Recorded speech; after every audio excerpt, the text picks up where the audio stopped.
morning and welcome to the Planning Committee for the 10th of June 2020. I would like to welcome members of the Planning Committee, officers and members of the public in attendance at today's meeting. Welcome to members of the public and press who may be watching the meeting live on YouTube. I am Councillor Christine Ward and I am Chairman of the Planning Committee.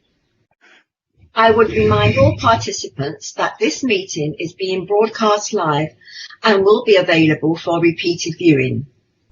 As this technology and way of working is new to us all, I would ask participants to be patient with the technology and with one another, being mindful that those in attendance will all have their own unique circumstances during this national emergency. Please would all participants note the following procedures for the meeting that I intend to follow as the chairman. Please could all attendees mute their microphone when not speaking, which will reduce feedback and background noise. Similarly, please remember to unmute when I invite you to speak. Please switch off any device such as a mobile phone or to a silent setting for the duration of the meeting. Please only speak when invited to do so by me as chairman, introducing yourself to the meeting. Those in attendance, to indicate that you would like to speak, please send the message RTS, request to speak, using the Skype conversion facility. Please only use this facility to indicate that you would like to speak, and note that all attendees can view this message sent via this facility. Please could all attendees refer to the relevant report number and page number when speaking, so there is a clear understanding of what is being discussed at all times. When members need to vote on a planning application, I will call each member to vote in turn. Please express your vote verbally with for, or against, or abstain. A recorded vote will not be reflected in the minutes of the meeting unless this is requested in accordance with normal procedures. In accordance with the new government regulations regarding virtual meetings and remote participation, all participants must be able to hear and be heard by all in attendance. When voting, I ask that all members of the Planning Committee do so in the acknowledgement that they have heard the full debate and can therefore vote in accordance with regulations. In the event of any technical problem, there will be a short adjournment to establish if the fault can be addressed. Please bear with us in these circumstances. If any individual loses connection and the meeting can practically continue with a quorum, it will do so. For the benefit of all participants and those viewing this meeting, I will now ask and call the name of each member of the Planning Committee and ask them to identify themselves as being in attendance at this meeting. As I previously mentioned, I am Councillor Christine Ward, Chairman of the Planning Committee. Councillor Anne Bellows. Present. Councillor Sue Benison. Present. Councillor Hilary Brand. Present. Councillor Rebecca Clark.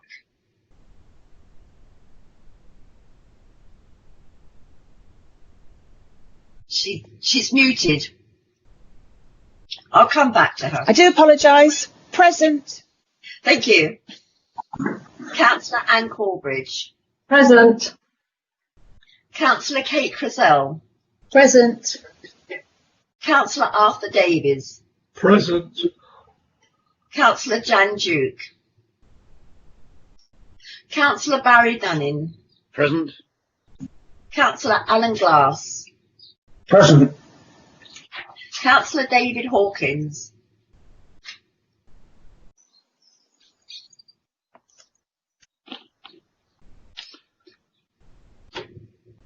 Is he there on the list?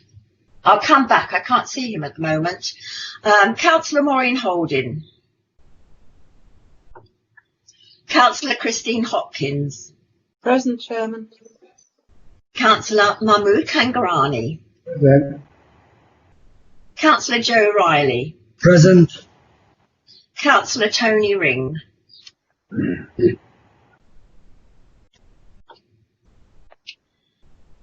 I'll come back to that. Councillor Anne Sevier. Councillor Beverly Thorne. Present. Councillor Malcolm Wade. Present. Thank you. Trying to look on my list. Can I go back? Have we got Democratic Services? Can you see? Have we got Councillor Hawkins? No, I don't think Councillor Hawkins is present. And the other member I don't think is present is Councillor Ring, other than the apologies that I will report in a minute. Okay, fine. Thank you. Do we know if Councillor Hawkins has a problem on getting online? He's not sent apologies, I presume. No. No. Okay, fine. I will now ask the officers to introduce themselves, and I'll start with our Chief Planning Officer. Good morning, Chair, Committee. I'm Claire Upton-Brown. I'm the Chief Planning Officer. Thank you, Chairman. Andrew Kinghorn, Legal Advisor. Karen Wardle, Democratic Services. Matt Wisdom, Democratic Services. Andy Rogers, Democratic Services. Judith Garrity, Development Management Team Leader. Thank you. Vivian Baxter, Senior Development Management Officer. Kate Cattermole, Development Management Case Officer. Dean Brunton, Planning Performance Team Leader. Thank you.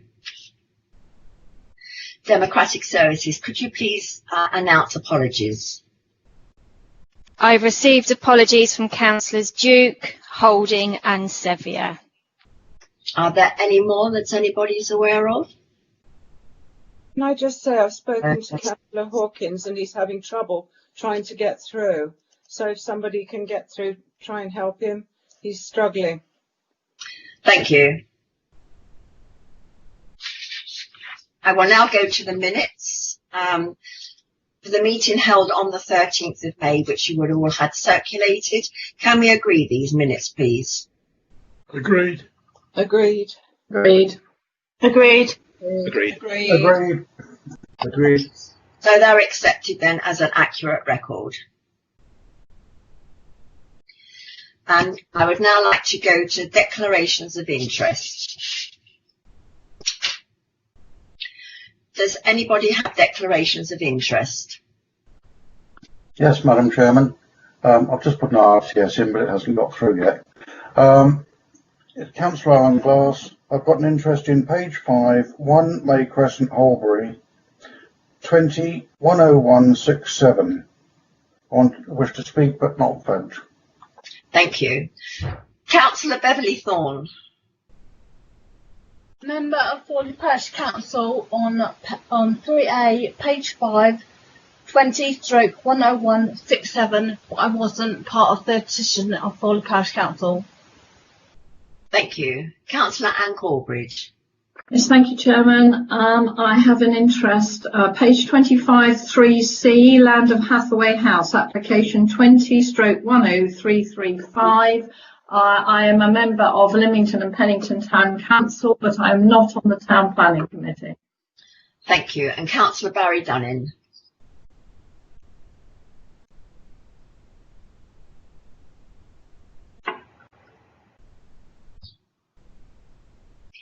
Councillor Dunning, have we lost him or is he on mute? I'm on mute. Yes, exactly the same as the previous one. Page 25, Hathaway House. I am also on Lymington and Pennington Town Council, but I do not sit on the planning. Thank you very much. We'll now go to our first application, which is Forge, Martin Road, Martin. Application 20/10365. This is on page 37 of the agenda. We didn't have any declarations of interest for this one, did we? So we'll go straight to the case officer, Kate Cattermole. Please, can you give your presentation? Good morning. Thank you. Right, this application is for the Forge at Martin Road, Martin, and it's for a single-storey rear extension to the existing garage, and also there's a porch to the main dwelling house. The reason for it coming to committee is there's a contrary view to the parish council, and the officer recommendation is to approve. In front of you, you can see the site location plan. The site is outlined in red. As you can see, it's quite a long site, comparable to the neighbouring properties. In pink, we've got the local footpaths marked. This slide shows the aerial shot. The site is in the area of outstanding natural beauty. It's also in Martin Conservation Area, and it's and there are quite a number of listed buildings in proximity, though the building itself is not listed, neither are the immediate neighbours. The property opposite the manor house is Grade 2 star listed. This is the neighbouring property here, Hangerfield. As you can see, this property is set further back in the plot. This is a floor plan which shows the proposed extensions. We've got the small extension to the side of the dwelling, which is the porch, and then we've got the extension to the detached garage. As you can see, this is alongside Hangerfield, which is here.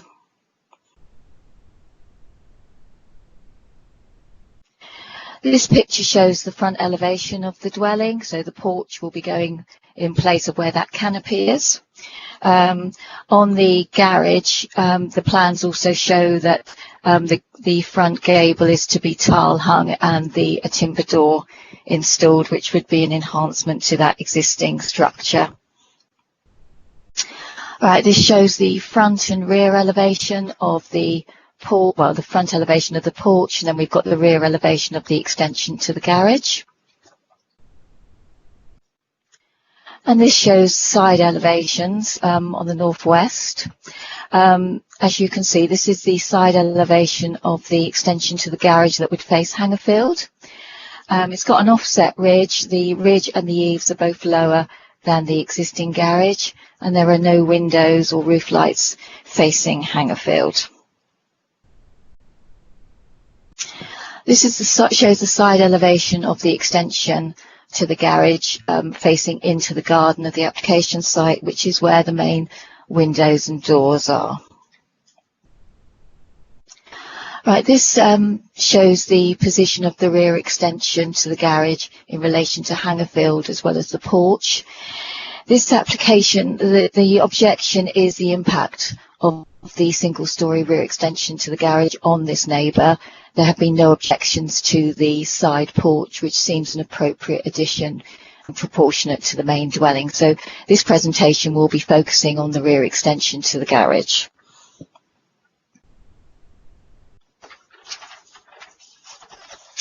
Right, this shows the existing garage and the shed to be demolished.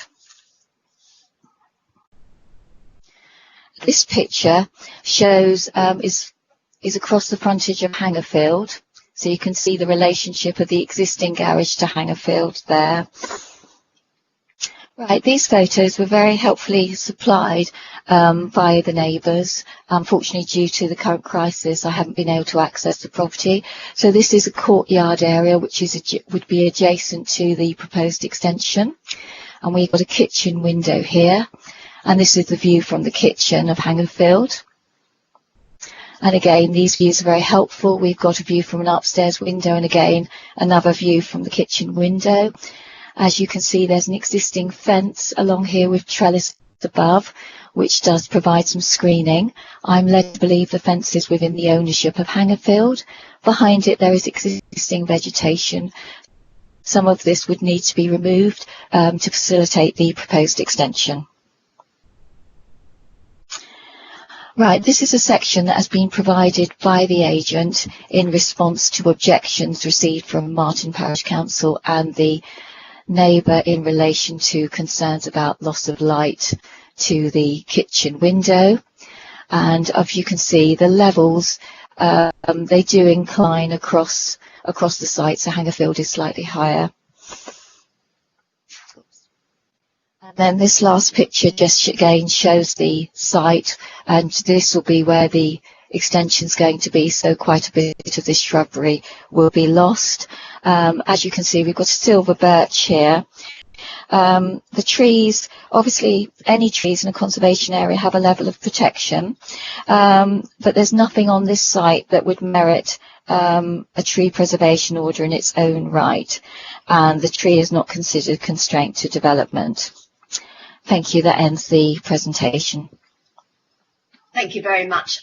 Democratic Services, we can see that Councillor Kangarani and Councillor Malcolm Wade lost some of that presentation, the visual presentation, so we'll take advice on that before the votes. Members, do you have any questions for the officers? Councillor Anne Corbridge. Yes, thank you very much. Could I just ask, this is obviously quite a large plot here, and I'm just wondering, given the objections from the neighbours, let's get that right. Is there any particular reason why this home office and gym could not have been sited elsewhere on their plot? Thank you. Thank you very much. The site is in an area of outstanding natural beauty. Historically, as you can see, they are quite linear plots along here. I'll just go back to the site location plan just to identify that. As you can see, we've got a lot of linear development. Obviously PD rights, permitted development rights, do apply to the site, so there isn't any reason why an outbuilding couldn't be sited elsewhere. But obviously, if you're going to have a proliferation of outbuildings in the area of outstanding natural beauty, that could detract. Also, as it's in an area of outstanding natural beauty, there are restrictions on permitted development rights for buildings over 20 metres away from the property. Anything over 10 square metres would require consent. So obviously, there's no reason why. There's obviously room, but it's better for keeping it sort of more to the historic characteristics of the area and with the area of outstanding natural beauty. Thank you very much. Thank you. Councillor Malcolm Wade. Just unmute. Thank you, Chairman. Yeah, Chairman, I won't be voting on this because I never saw the presentation from start to finish. I had the picture of the officer, but no presentation, just a blank screen. Could I request before we start the next one, the officer just check we've all got the presentation, just as a thought. Thank you. We'll come back to that at the end. Councillor Sue Benison. Thank you, Chairman. Chairman, could I ask the officer just to go back to chart 60? I didn't quite catch what view this is. What is the property we're looking at there? And what's the little building that's beside what looks like a big fir tree? Yes. Sorry, I didn't explain that properly at the time. I don't know if you can see the cursor, but this is Hangerfield, which is a neighbouring property which is set further back. And this is the existing modern garage, which is in the curtilage of the application site. So the extension will be behind that. And this is just a fir tree. I think that's probably in the curtilage of Hangerfield. Thank you. Thank you very much. Councillor Arthur Davies. Hello. Kate, Carol. Can you just confirm me, did you have extensive discussions, pre-application advice with the applicant? I know it's got it here. I just wondered at what sort of extent that was, the amount that you actually talked about. Did you have full application? Sorry, I'm getting tongue-tied here. There was pre-application advice prior to this application being submitted, and that was for a larger single-storey extension, so they did heed our advice and have reduced it and took on board the comments we made. I think that's very clear now. Thank you. Thank you. I haven't got any other indications of people to speak. So I'll go to the public speakers. And we have Mr. Chris Littlemore, who is the agent. You have 3 minutes to speak, Mr. Littlemore. Thank you, Madam Chairman. Can you hear me? We can hear you. Can't see you. Let's try starting my video. Can you see me now? Yes. Thank you. The application for an extension to the garage to form a new office and gym has been prepared very carefully. A full topographical survey was carried out to ensure correct levels and distances were incorporated within the proposal. Consideration was given at a very early stage to permitted development rights, which exist, which would have allowed the applicant to build an outbuilding within the rear garden totally behind the house, much larger than that which is sought in this application. This was dismissed at an early stage by the applicant as being inappropriate within the context of the treed nature of the rear garden, the conservation area and the AONB. Consequently, my client sought sensitively designed proposals for both parts of the application, and through a process of pre-app advice and subsequent application, we've prepared these proposals.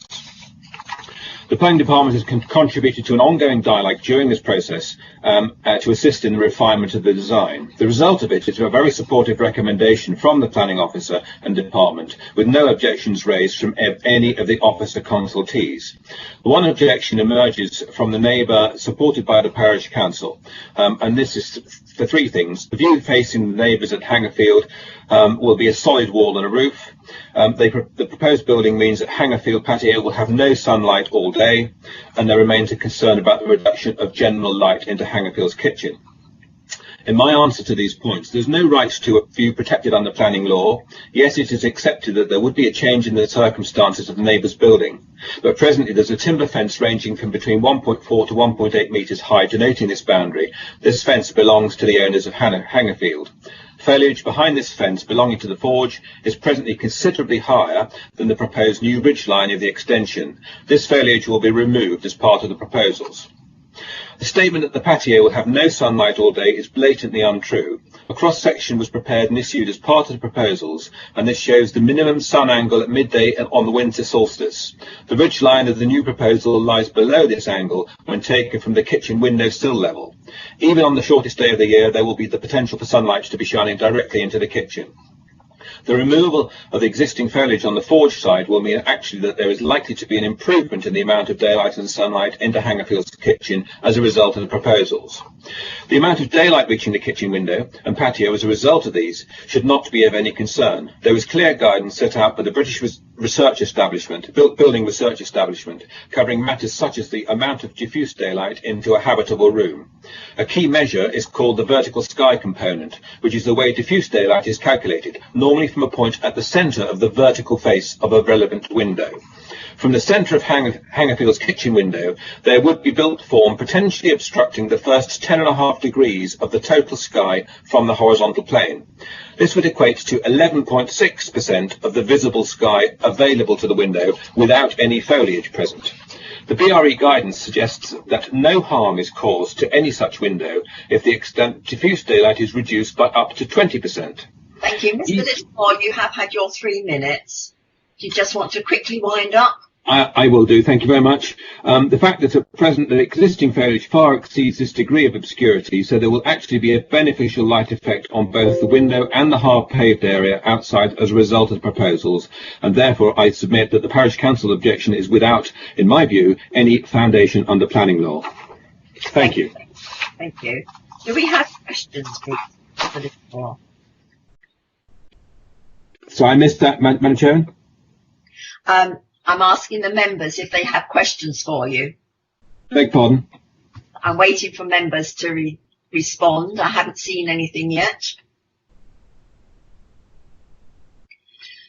Okay, nothing's coming up on the RTS.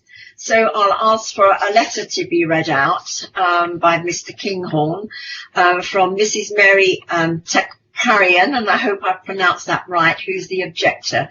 Could you please read this letter out for me? Thank you, Chairman. Yes, this is a letter from Mrs. Shaparian. I speak for myself, my husband and my family. We are the neighbours to the northwest of the applicants who will be most impacted by this proposed leisure facility. We object to the application in its current form. We have no intention of stopping our neighbours from enjoying their land or in objecting to the development for the sake of it. Our house has been in our family for almost 40 years, and we believe this gives us the right, respectfully, to make some comment on the design and particularly on the placement of the neighbouring extension, as it will severely impact the outlook, sunlight received, and the amenity it affords. At the moment, our only kitchen window looks out to the boundary wall, a wooden fence and some semi-mature planting. Aside from enjoying sun on the patio, the light that comes through allows us to grow food and dry laundry in close proximity to our kitchen, which itself will be deprived of natural daylight and which in any home is the most important room. The proposal would replace this with a brick wall and pitch roof, hardly the outlook envisaged in a rural country home, particularly when our properties are on a good-sized plot, and I would therefore suggest resiting the proposed extension, which could happily be accommodated elsewhere on the plot, having a lesser effect on neighbouring properties, our life and enjoyment and the utility of ours. We understand that views are not protected by a planning law. However, should the proposed siting of the extension prove to be acceptable to you, we would reluctantly suggest an alternative design limiting the massive impact on us. The garage being extended is not a heritage asset, and therefore the extension could just as easily have a flat roof with a parapet, neither of which would be visible from the road. This would partially reduce the impact of the proposal on our patio and on the daylight that dries our clothes, grows food, and is currently also enjoyed in our kitchen. I am not an architect and struggle to understand the levels calculated in this design. The levels vary greatly from the rear of the existing garage, where the land is much lower on the other side, to the point in front of our window where the land is virtually level on both sides. Would the extension be subterranean at this point, or would we have the full height of the extension in front of our window? It is unlikely it would be possible at the moment, given the current situation in which we find ourselves, but we also invite you to please come and see the impact that this would have on us. We are an elderly couple trying to live out our years as they have been accustomed to. In summary, we feel it should be possible to achieve a less intrusive plan and would ask you to refuse the application in its current design. Thank you, Chairman. Thank you. I will now invite Councillor Susan Sampson from Martin Parish Council to speak. You have 3 minutes. Thank you, Chairman. Martin Parish Council objects to this application, but not to all aspects. We appreciate the applicant's perceived need for a gym, shower room, office. We're happy with the porch, and we appreciate that the design is in keeping with the garage. However, it is this very design with its high-pitched roof which causes great concern. The adjacent property, Hangerfield, receives only a few hours of morning sunlight to its courtyard patio and considerably less into its kitchen window, the only window to this major room. In consequence, we are concerned about the loss of amenity to the neighbour's property. The owners would now be looking out onto a brick wall and a tiled roof. At present, the tall, deciduous bushes allow at least some dappled sunlight to the courtyard and kitchen. The architect clearly demonstrates in his diagram of the winter sun that if the sun only reaches to the bottom of the sill of the kitchen window, then no sun would reach below it or into the courtyard. On the existing site plan, one can see that the courtyard can enjoy sunlight, but on the proposed plan, this will be blocked. We're therefore not in agreement with the officer's statements of no initial concerns with regard to adverse impact upon the neighbour's amenities. As the proposed gym, office, shower room is so close to the boundary, it would be very difficult to access the west-facing structures to carry out maintenance. All buildings need maintenance. Should this application be granted, we request that no steam or other vent from showers or heating or bathroom be directed towards the adjacent property's patio and kitchen. The Parish Council hopes that it will be turned down and the planners can usefully explore the other areas of this site where such a building would not affect either neighbour's amenities. If it were on the other side, it would be up against the neighbour's building and would have no effect on any neighbours at all. Thank you, Madam Chairman. Thank you. Members, do you have any questions for Councillor Sensen?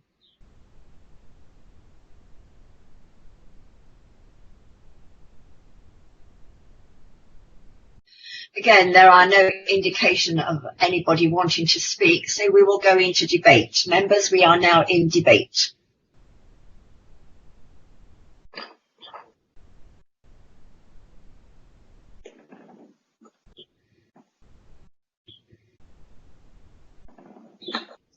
Councillor Alan Glass. Thank you, Madam Chairman. I just wanted to clarify and make a proposal. Though the ridged roof does extend higher, the angle of the sun appears to be okay, so I can see no planning reason not to propose acceptance. Therefore, I would propose acceptance. Thank you. Can I have a seconder?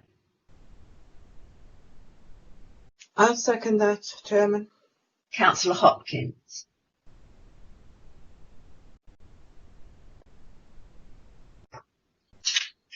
Councillor Arthur Davies. I differ from Alan's proposal. This is all about someone's patio area kitchen, and suddenly they've been presented with plans of a large wall roof. I think it will affect their light. I don't think it's. I think it is slightly subjective here, but I've listened to all the consultees, etc., and I think this is. Oh, come on, Arthur, for God's sake. Sorry, my speaker went off, and I think this should be refused. Thank you. Councillor Sue Benison. Thank you, Chairman. I also have an opposing view of this one. I do think this is a particularly unneighbourly application. I'm looking at slide 62, where I can see the vegetation, which looks like it is of deciduous trees. I can see blue sky through the vegetation. All that would disappear. As regards the light, slide 63 does show that the proposed building would still allow light to the kitchen window, but as the parish councillor has advised us, it would not shine down onto the patio, and from the applicant's letter, this view is southeast of the neighbouring buildings, so that would be the direction in which the sun is coming from.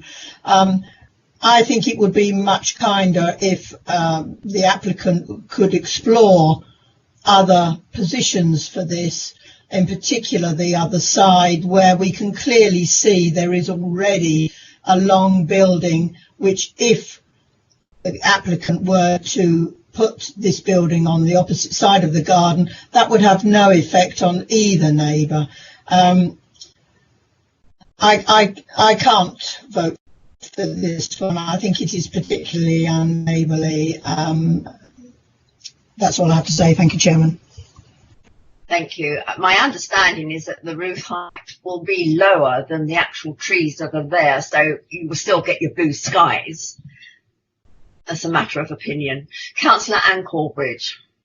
Thank you, Chairman. Really, I'm just concurring with Councillor Davis and Benison. I think this is a particularly unneighbourly project, and I think we've already heard that there are alternative possibilities within the plot, and then from the objector, perhaps an alternative design. So I'm afraid I'm not going to support this one.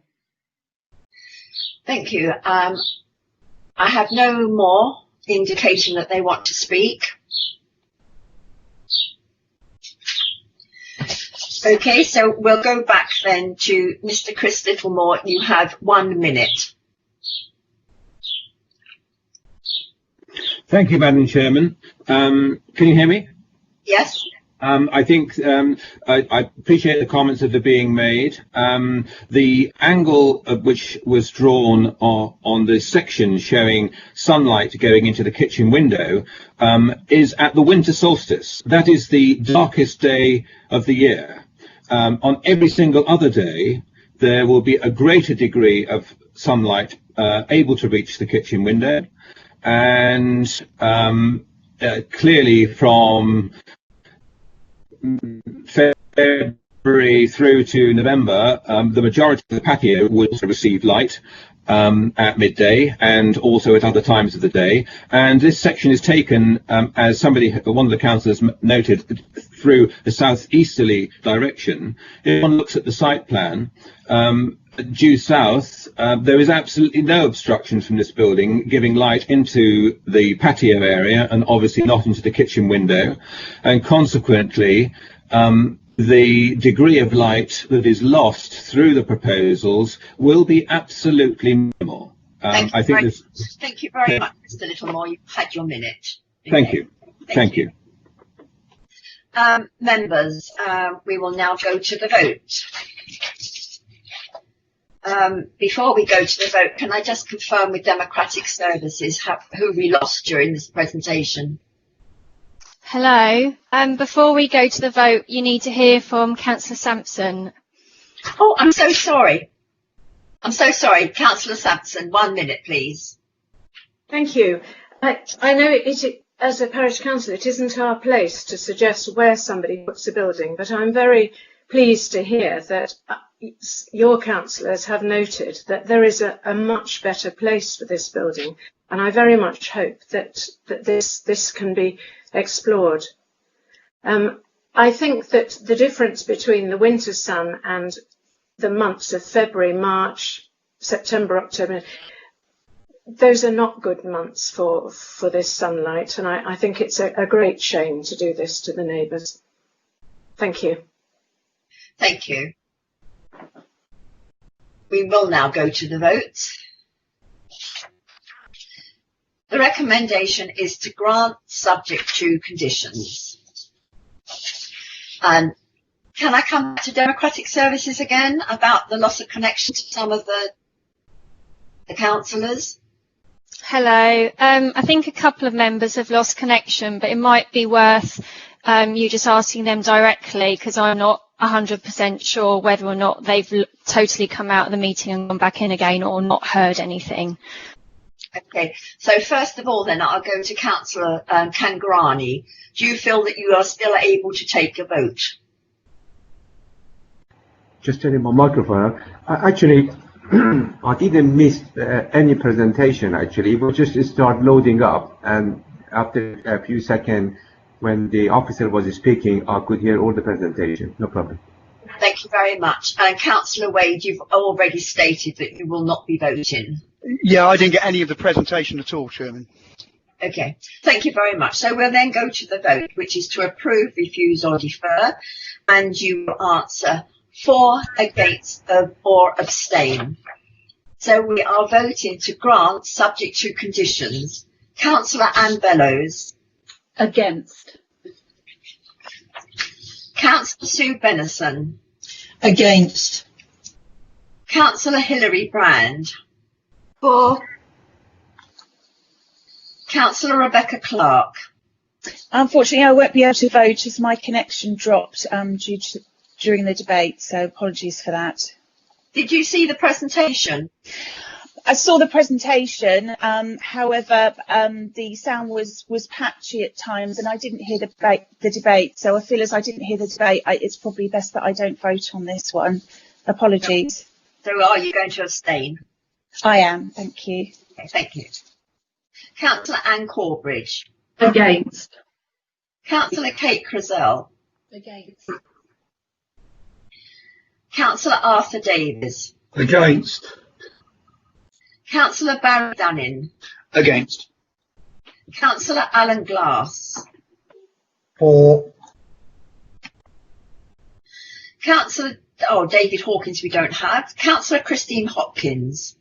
For. Councillor Kangarani. Against. Against, did you say? Yeah. Okay, thank you. Councillor Joe Riley. For. Tony Ring we don't have, do we? Councillor Beverly Thorne. Against. And Malcolm Wade is not voting. Abstain. You're abstaining, thank you. So Democratic Services, it looks as though that recommendation has been lost. Can you confirm that for me? Did you want to vote first? I will vote for.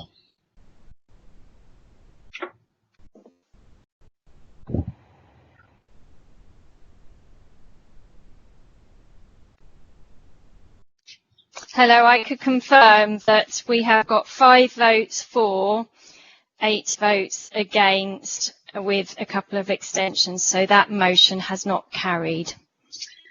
So that has been refused. Thank you. Chairman, can I propose refusal of this application, please? Democratic Services, do we need to come back with another proposal? Yes, you do. Yeah. Okay, so that's Councillor Benison. And seconded by? I'll second it, Councillor Anne Corbridge. Okay. So this is sorry, we need reasons. Unneighbourly, impact on the neighbour of sunlight and usability of their courtyard. So, yeah. Chair, can I play that back to Councillor Benison? So are you proposing that the reason for refusal should be that the proposed development would have an unenabling impact on the adjoining property, resulting in an unacceptable loss of light, contrary to adopted policy CF2 of the core strategy? Yes. Anything else you could suggest we add in, Claire? I think that captures the debate that you've had and the concerns that you've raised. Thank you. Thank you. So we'll go to the vote again, and this is a proposal to refuse, proposed by Councillor Benison and seconded by Councillor Corbridge. Councillor Anne Bellows. For. Councillor Sue Benison. For.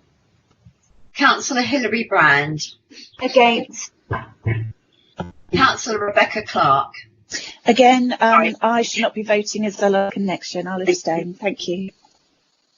Councillor Anne Corbridge. For. Councillor Kate Crizell. For. Councillor Arthur Davies. For. Councillor Barry Dunning. For. Councillor Alan Glass. Against.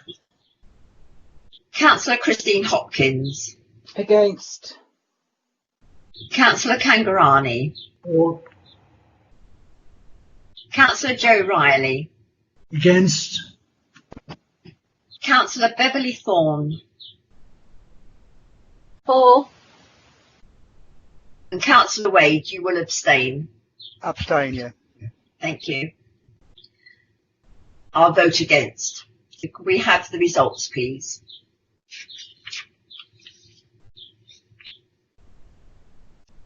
Hello.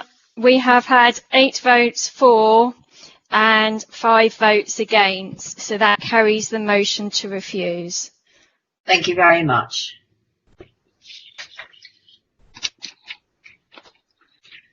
That concludes that item. We will have a 2-minute break while we have a changeover of speakers. Thank you.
Members, we will now go to item 3C, land at Hathaway House, Lower Pennington Lane, Lymington. This is application number 20/10335, and it's on page number 25 of the agenda.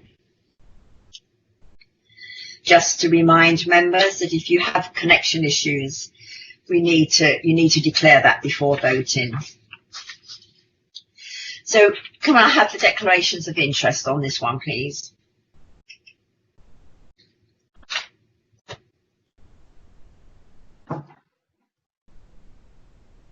Councillor Barry Dunning. Yes, I'm on Lymington and Pennington Town Council, but I do not sit on the planning, so I'm able to vote on this.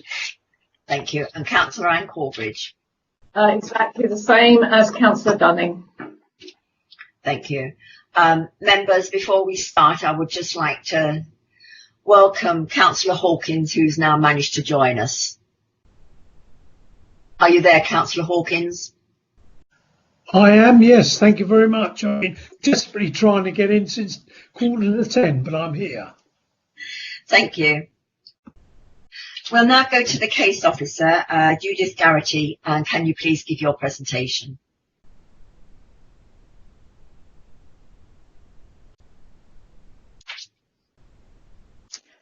Thank you, Madam Chairman. This application relates to land at Hathaway House. It's been brought to the Planning Committee at the request of Councillor Anne Corbridge and the contrary view of the Town Council.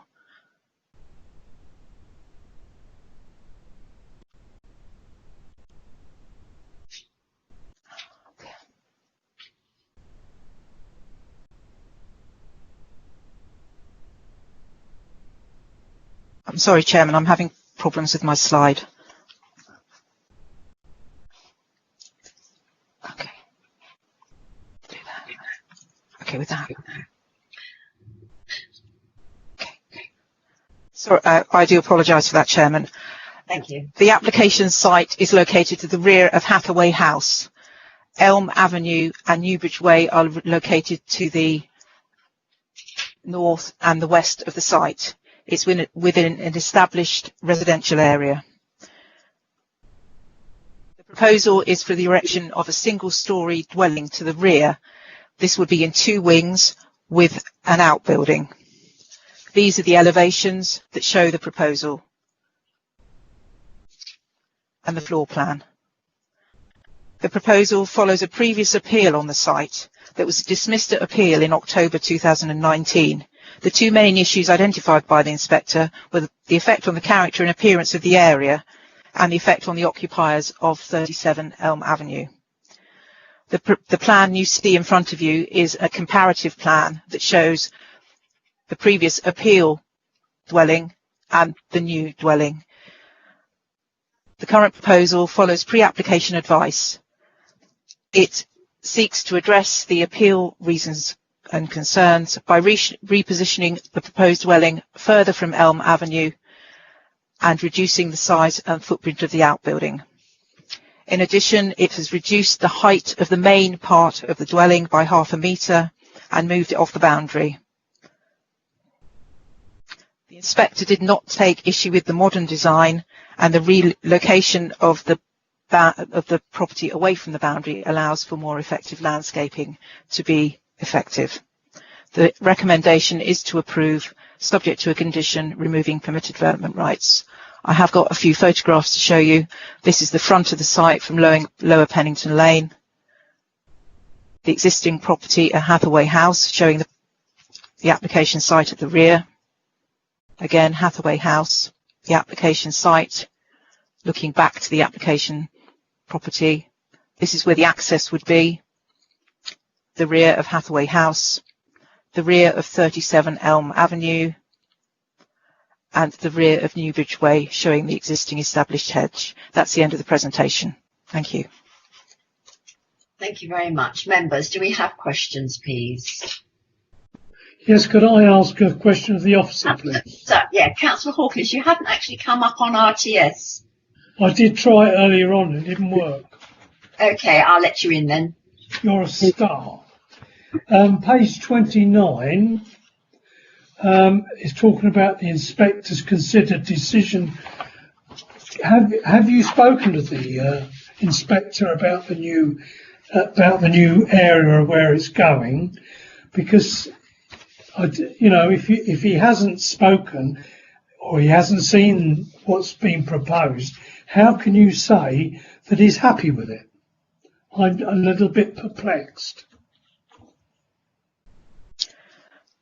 This is a new application that we will consider on its merits, so we wouldn't go back to the planning inspector. The planning inspector would only be involved if the application was refused, and then it had to be reconsidered. So it's the officer's assessment that it has addressed the concerns that have been identified. Hope that clarifies. Yes, I'm not like the wording when it says it's overcome, because unless the inspector says it's overcome, it's not, is it really? Well, Councillor Hawkins, they've addressed the problems, the issues that the inspector put in his report. Yes, but if it went back to another man, inspector or woman, they might have a different view. We don't know that, so we need to just discuss what's in front of us at the moment. I haven't got any more RTSs on here. Does anybody else want to ask questions of the officer?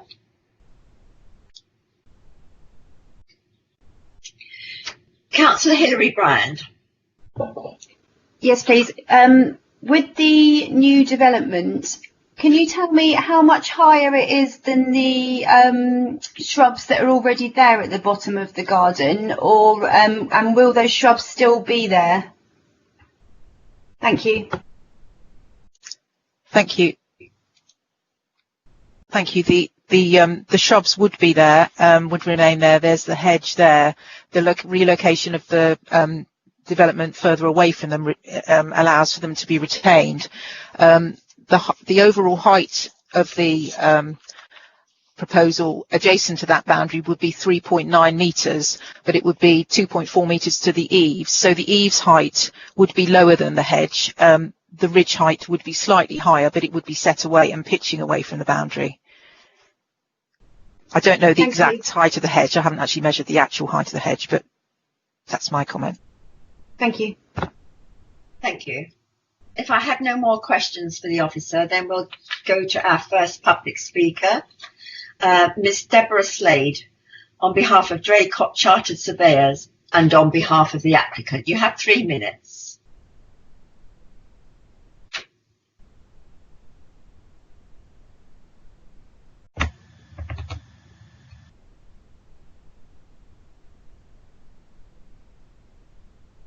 Thank you, Ms. Slade.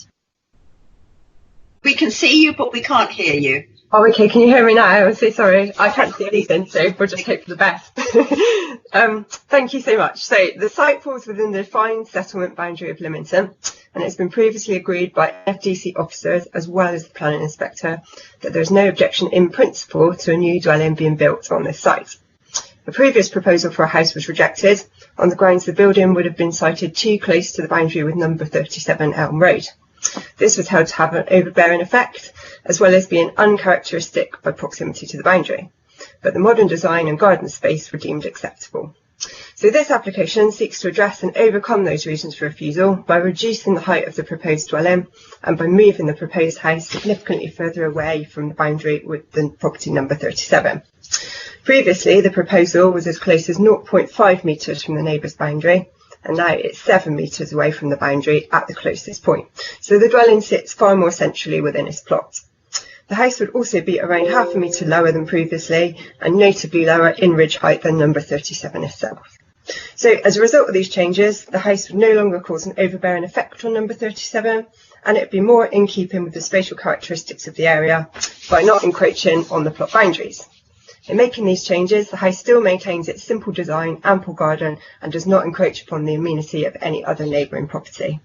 So the proposal is considered to overcome the reasons for refusal and means that the scheme now accords with policy CS2, so it's respectfully requested that planning permission can now be granted as per the officer recommendation. Thank you so much. Thank you. Members, do you have questions for Ms. Slade?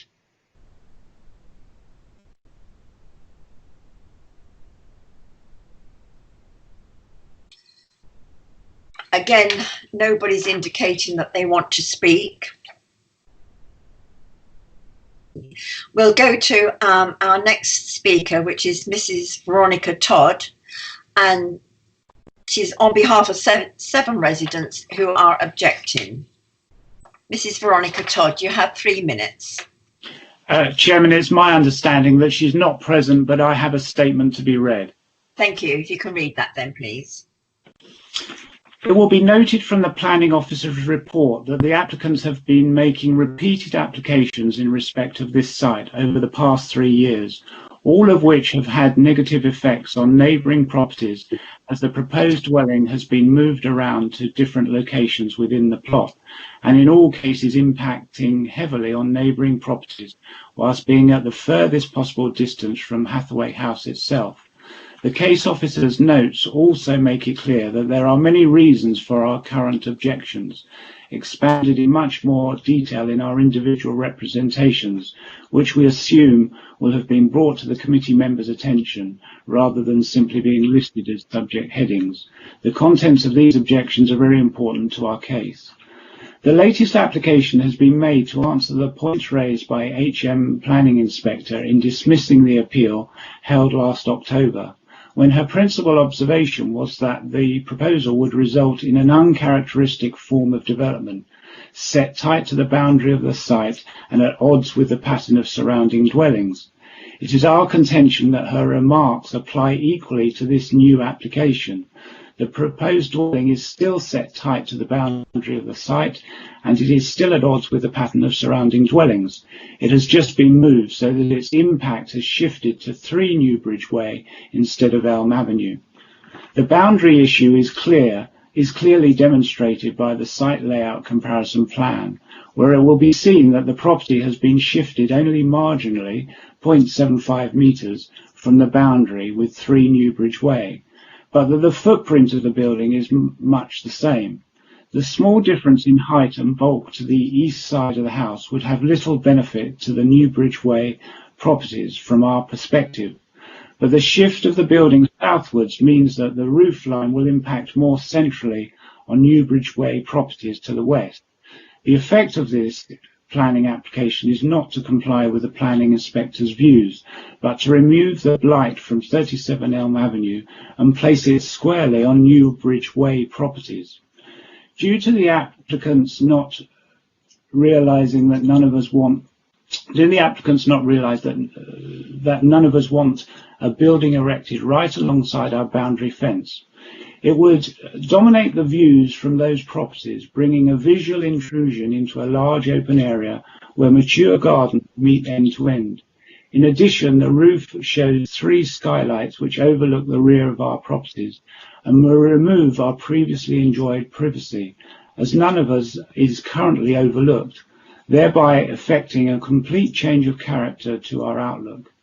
Notwithstanding the planning officer's proposed removal of permitted development rights, the upper floor could still be inhabited provided there was enough headroom for an attic extension.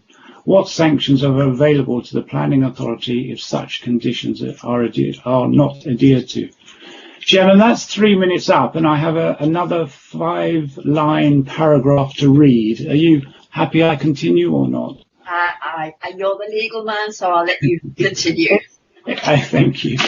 Our position is summed up in the words of HM Planning Inspector, quoted above, which she prefaces with the remarks that, whilst there are examples of development within rear gardens, this does not mean that every site is suitable for development. She adds that the proposed conflicts with policy CS2 of the NFDC core strategy and the aims of the Council's LLPSD, and concludes her paragraph with the words, "It is not appropriate or sympathetic in terms of scale, density and layout, and does not take the opportunity to improve the character of development in the area." Thank you, Chairman. Thank you very much. Members will move to debate.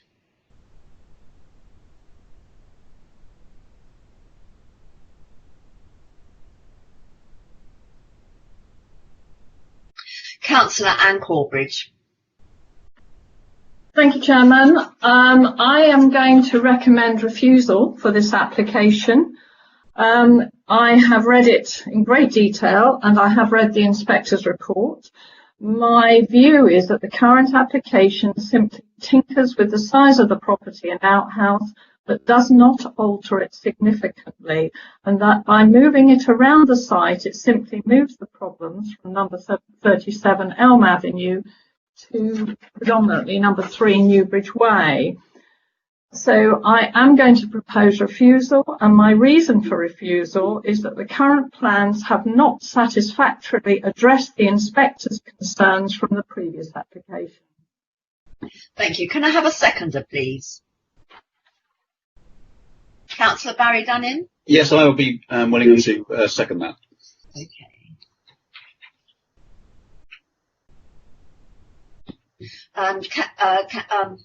Claire Upton-Brown, are you satisfied with those reasons? So, members, I think you're saying that the reasons for refusal have not changed, other than the impact on the adjoining dwelling. On the previous reason for refusal, the impact was on 37 Elm Avenue. But I'm understanding from what you're saying that the impact on the occupiers of adjoining dwellings are actually the dwellings to the Newbridge Way. Newbridge Way. Yeah. Sorry, I can't see the number. Yeah. So it's 2 reasons for refusal. Yeah. Thank you. Yeah. Fine. Thank you. Okay. Are we going to have further debate, members?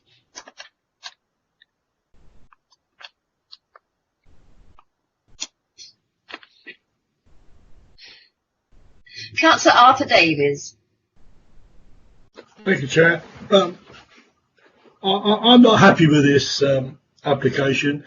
It's backland development in the strongest terms. It's going to set a precedent. I know that's not a planning thing. Red roofs could join, and these small properties, and I can't get the names on the plan, but behind there's 2 properties there that are going to their gardens going to back onto this development, and I don't think that's good for them.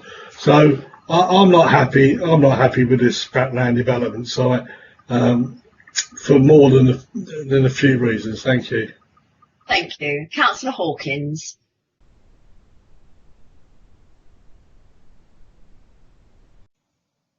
Yes, thank you.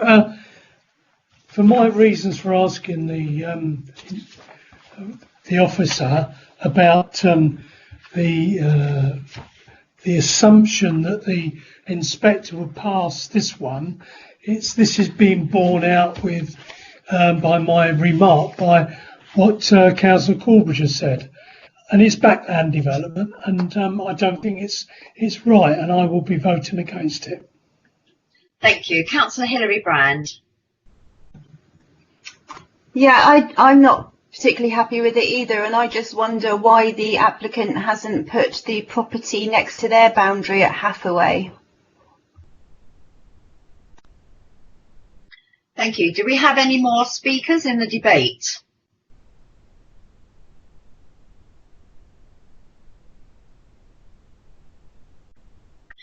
Nobody's indicating that they want to continue with the debate. So I'll go back to Miss Deborah Slade. You have 1 minute to respond. Thank you. Just a few points.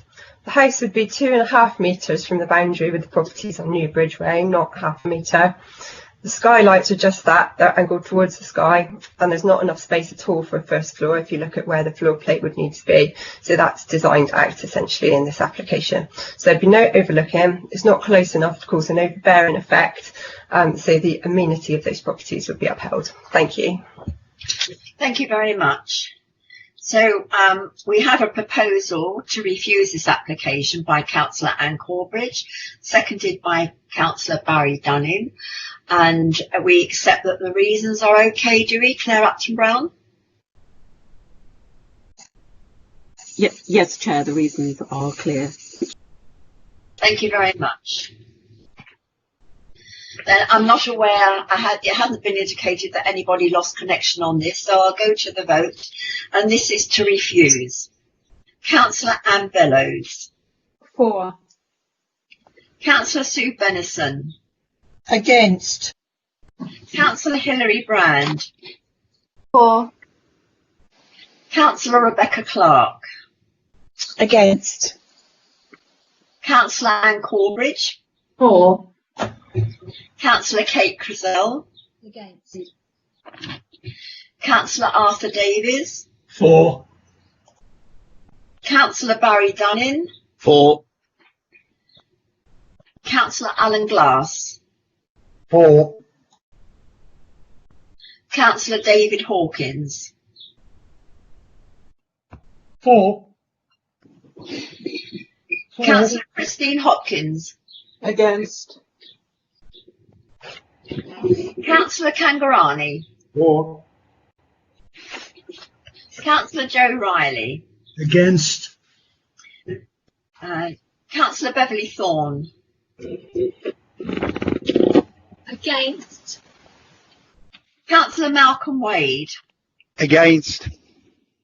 And my own vote is against. Could we have the results, please?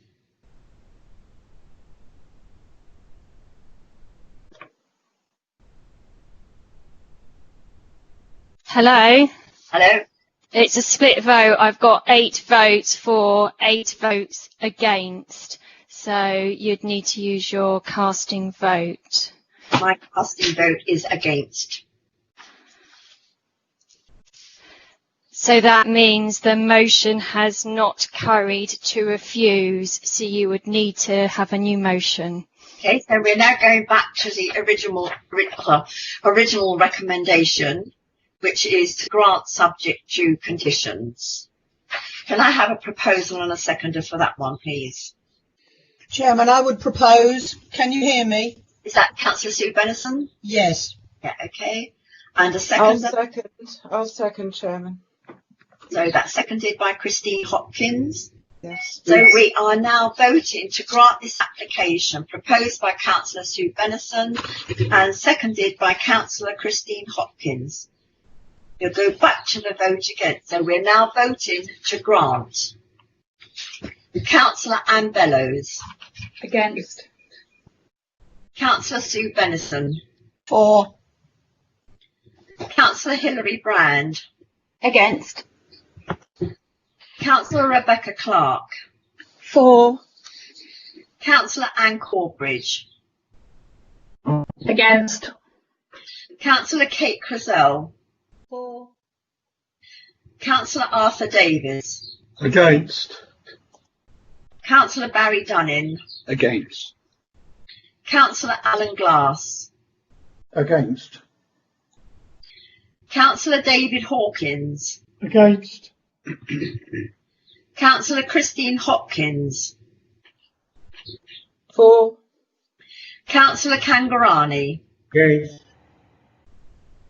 Councillor Joe Riley. For. Councillor Beverly Thorne. For. Councillor Malcolm Wade. For. And I am voting for. So I think I have the casting vote again. Yes, that is correct. So with your casting vote, that motion has carried to grant. Thank you very much. That has been granted then. Thank you. Members, that concludes that item. I'll give you a 5-minute break now before we go.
Members, I hope you're all back. We'll now go to the next agenda item, which is 1 May Crescent, Holbury Fawley, application number 20/10167, and this is on page 5 of the agenda. Members, do you have interest? I know Councillor Hawkins does. Councillor Hawkins, are you back? No, not Councillor Hawkins, sorry. Councillor Glass. Councillor Glass. Yeah, my interest is that it's within my ward. Also, I've been in touch with the householder because the householder called me when the NFTC planning officer said that the wall shouldn't be there because it purely replaces their existing fence that they've had for donkey's years, and they'd lose their rear privacy. So I did get involved and I requested they go for retrospective planning permission to retain their planning permission and the basic design of the outside fence that they've had for donkey's years. So you're going to speak during the debate, but you're not going to vote, is that That's correct? correct. Thank you.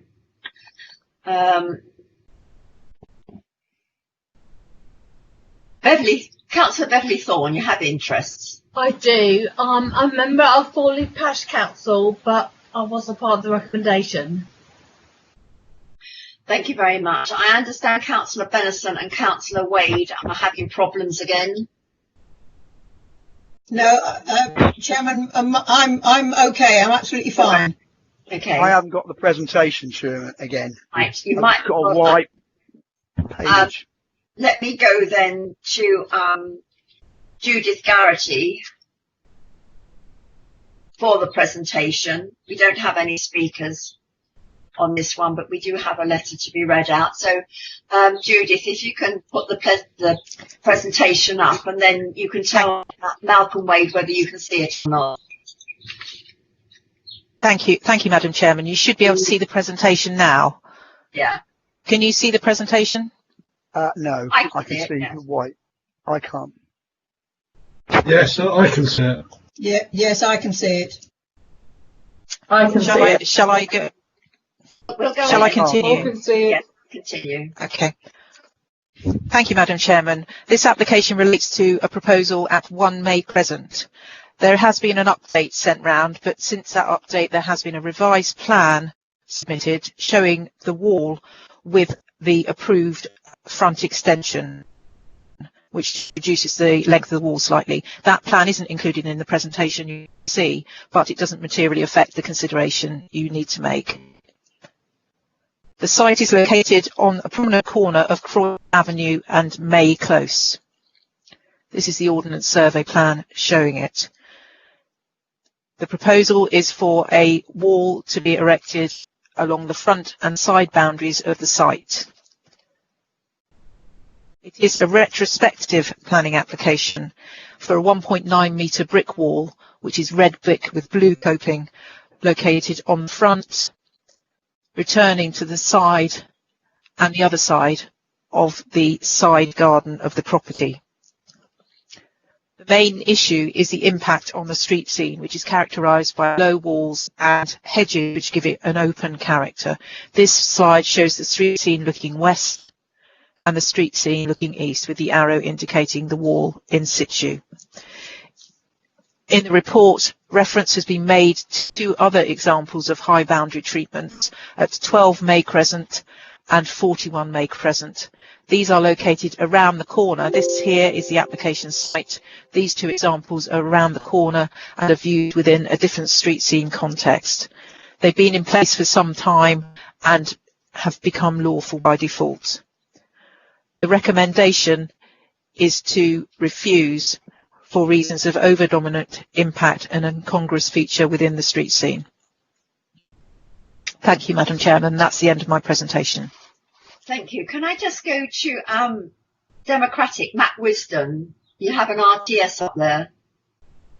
No, Chairman, it was just in relation to Councillor Wade. I was going to suggest perhaps he left the meeting and came back in to try and re-establish the presentation.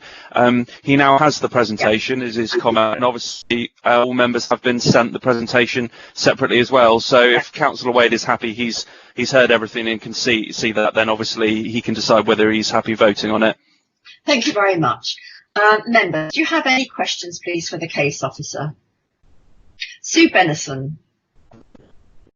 Thank you, Chairman. I'm looking at slide 9, which I think I'm looking at a front extension, which is a new extension, which is equivalent to the front door. And can the officer tell me, is the brick wall in front of that front extension? It looks to me like it is. Yes, the front wall, the front extension would be in front of this gable here, so it is in front of that that front extension. So you can see that's the front extension that's been built. This is the front extension I refer to as the plan that's recently been submitted. So that would be that the wall is enclosing the what you would consider to be part of the front garden. It is on a corner plot, so the applicant has referred to this as a side garden because there is an area of land at the front of the property, which you can see here with the hedge. So on corner plots, it's difficult to say whether this is the front garden or the side garden, but it does have frontage to the highway, which is the issue.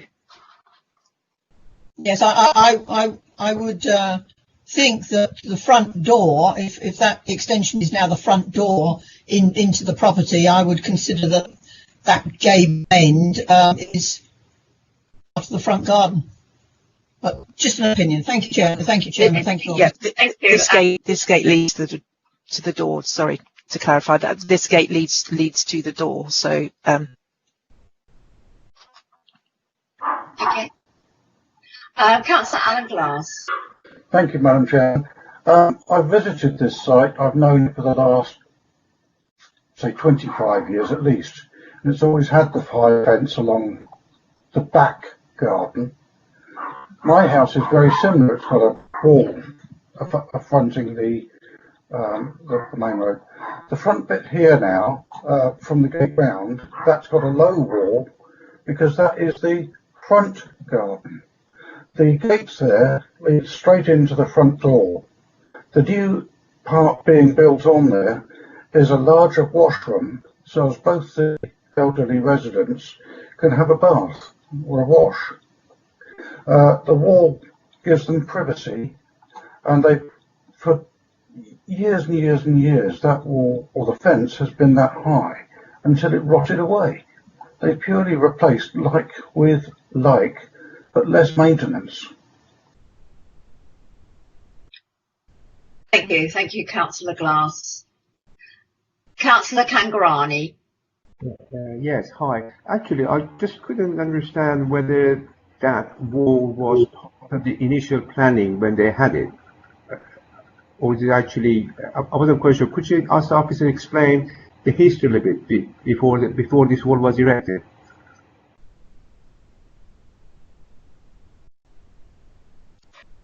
Thank you. The wall was erected earlier this year. The case officer visiting the site to assess the application for the front extension noticed the wall had been in a position. A retrospective planning application was therefore put in for the wall at that time. My understanding is that there was previously a fence along this boundary of the site. It's uncertain exactly when that was being erected, but it had been in place for some time. Thank you. Councillor Arthur Davies. Hi, Judith. I wish you could elaborate on the way you've dismissed the other two walls, number 12 and 41.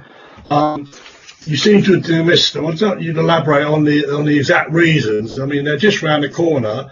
I'd be interested to know why you've done this, and they are unlawful. this fence has been in for a long time. The old fence was in for a long time. But can you just elaborate on that, Judy? Thank you.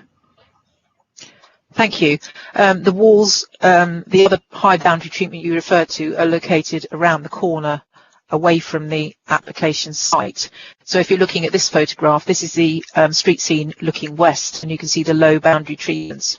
And in our view, this is where the immediate street scene context is viewed, along with the character of the area. And this is looking east in that same street scene. If you look at these other examples, you can see that they're quite distant from the site and around the steep bend in the road. So they're not seen within the same context as the application site. They obviously form part of the overall wider character of the area, but the officer's view is that they don't form the immediate character such that the proposal is considered unacceptable. This photograph shows that street scene of the area of 12 and 41 May Crescent. I apologise, the photograph isn't very clear, but you can see 41 May Crescent's wall about here, and 12 May Crescent's fence is about here. I would have liked clearer pictures, I must admit, photos, but thank you very much anyway. Councillor Malcolm Wade, please. Thank you, Chairman. I managed to get nearly all of the presentation, so I'll be okay on this one. My question for the officer, I think, has sort of been answered. Basically, that's the only wall in that part of the street to look like that. In the street scene, everything else is low. And I think you've just confirmed that in what you answered to Councillor Davis. Yes, in that particular part of the street scene, it would be the highest wall, and most of the others are low, as you can see from the photographs that I've shown. Thank you. Thank you. Councillor Sue Bennison. Thank you, Chairman. As with all applications, I checked this, or I looked at this one on Google Maps. Can the officer confirm that in 2012, not only was the brick wall not there, the fence wasn't there, and in fact there was a large hedge all the way down this side in 2012. Can the officer confirm that, please? Yes, Councillor, I can confirm that. Thank you. Thank you. Councillor Dunning. Yes. If they built this fence in wood or timber to the same height, would that have been approved? It would still have had a similar impact on the street scene character because of its height. A wall is a more robust material that can be more dominant in the street scene, but my view would be that a fence at the same height in the same position would still have raised objection from the planning officer. Was there not a fence there before to that height? Bye. Yeah, yes, I can confirm there was a fence there before. Sorry. Thank you. Councillor Davies.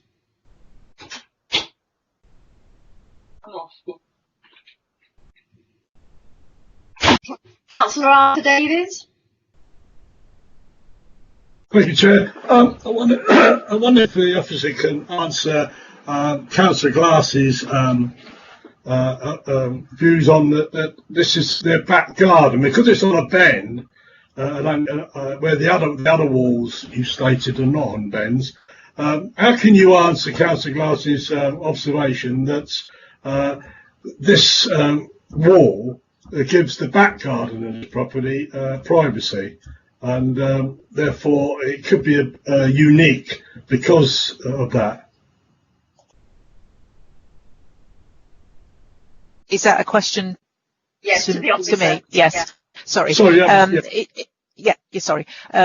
It does give privacy to that side garden, but we need to look at the context of the property and its location. So corner plots do create some issues with this privacy to side and rear gardens, but the privacy issue is something that is a consideration, but the impact on the street scene is considered to be an objection, raising objection. Thank you.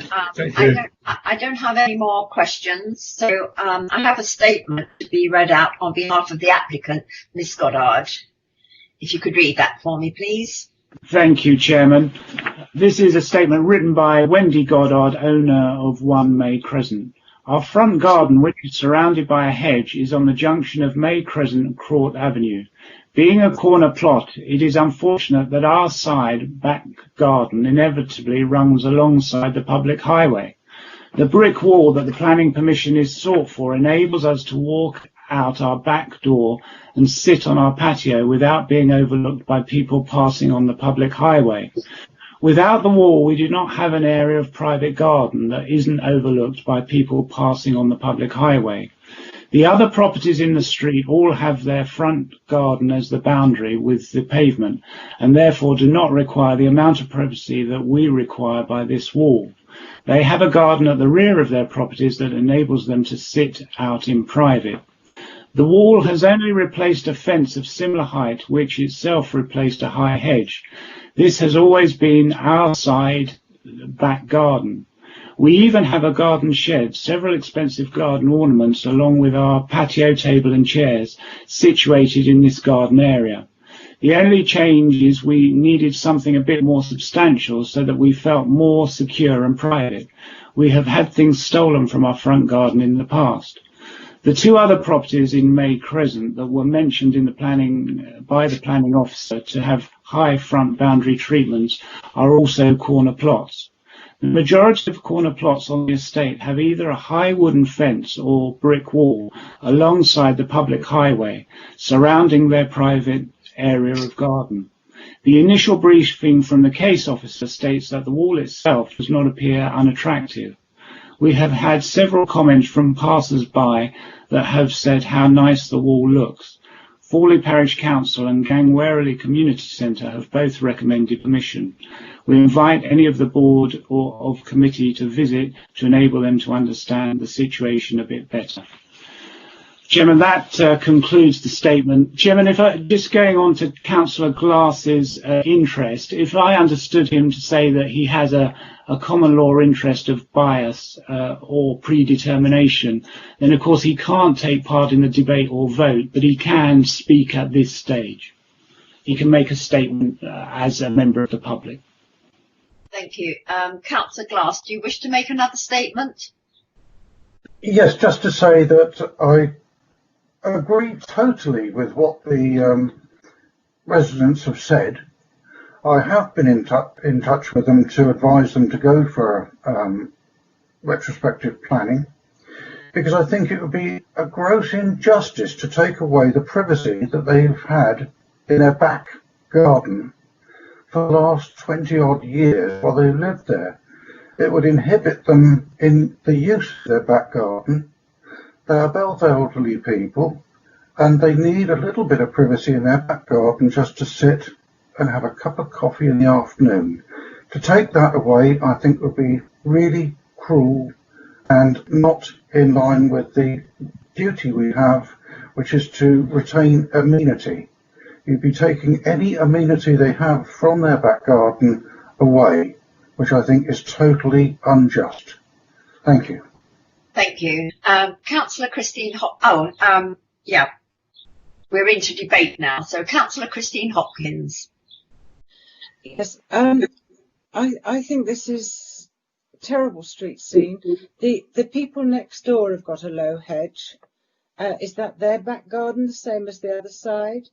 I can't see why it can't be lowered and some nice foliage put in front of it to give them privacy.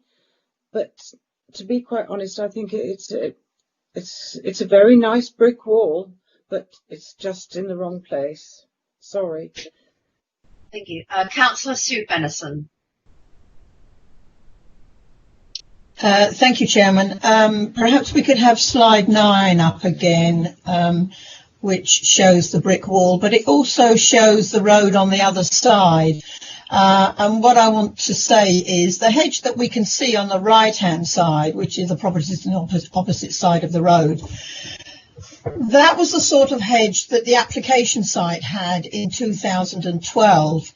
Now, for whatever reason, they decided to remove that hedge and put a 6-foot close boarded fence in place. and they have now decided to build a brick wall in place of the fence. The brick wall is a very nice brick wall, but it is totally, in my humble opinion, out of context or out of character with the street scene. You can see, looking down that street, the number of hedges all the way down, and this brick wall is completely out of character. Whilst I have huge sympathy with the applicant that they want to have their privacy, I think it could be done a different way, and I think officers' recommendation to refuse this is a correct one. The wall somehow needs to be softened, whether it be by reducing its height and planting some greenery behind it. But my opinion is that this wall is setting an unwanted precedent for this particular street. Thank you, Chairman. Thank you. Are you proposing that we accept the recommendation? Councillor Benison, can you hear me? Sorry, was my microphone on mute? Councillor Benison, are Yes. you making a proposal to accept the recommendation? Yes, I would like to propose that we accept the officer's recommendation. I would like to second that. Who was that? Annie Bellows. Thank you.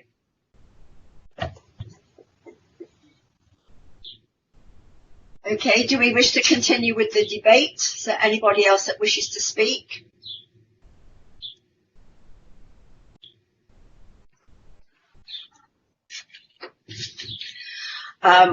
Councillor Barry Dunning. Yes, I'd just like to say that we must have some sympathy for this this couple who live here. They've got no back garden, and this wall does provide a necessary privacy for them to sit out in the sun, and also it stops people looking into their bathroom window. I think we must take that into consideration. It's on a corner, and if you look around the area, most of the corners have got brick walls. Thank you. Thank you. Councillor Kate Crizell. Thank you, Chair. I just feel that their privacy outweighs the street scene completely, and I will be voting to refuse. Thank you. Sorry, can you just say that again, Kate? Sorry, I'm just saying that as far as I'm concerned, I feel that the people's privacy outweighs the argument about the street scene, and therefore I will be voting to accept. No, hang on, what is it? I've forgotten now. No, you're not refusing. You're not voting I'm to not refuse. refusing. No, I'm not refusing. Okay. Thank you. Fine. Okay. Claire Upton Brown.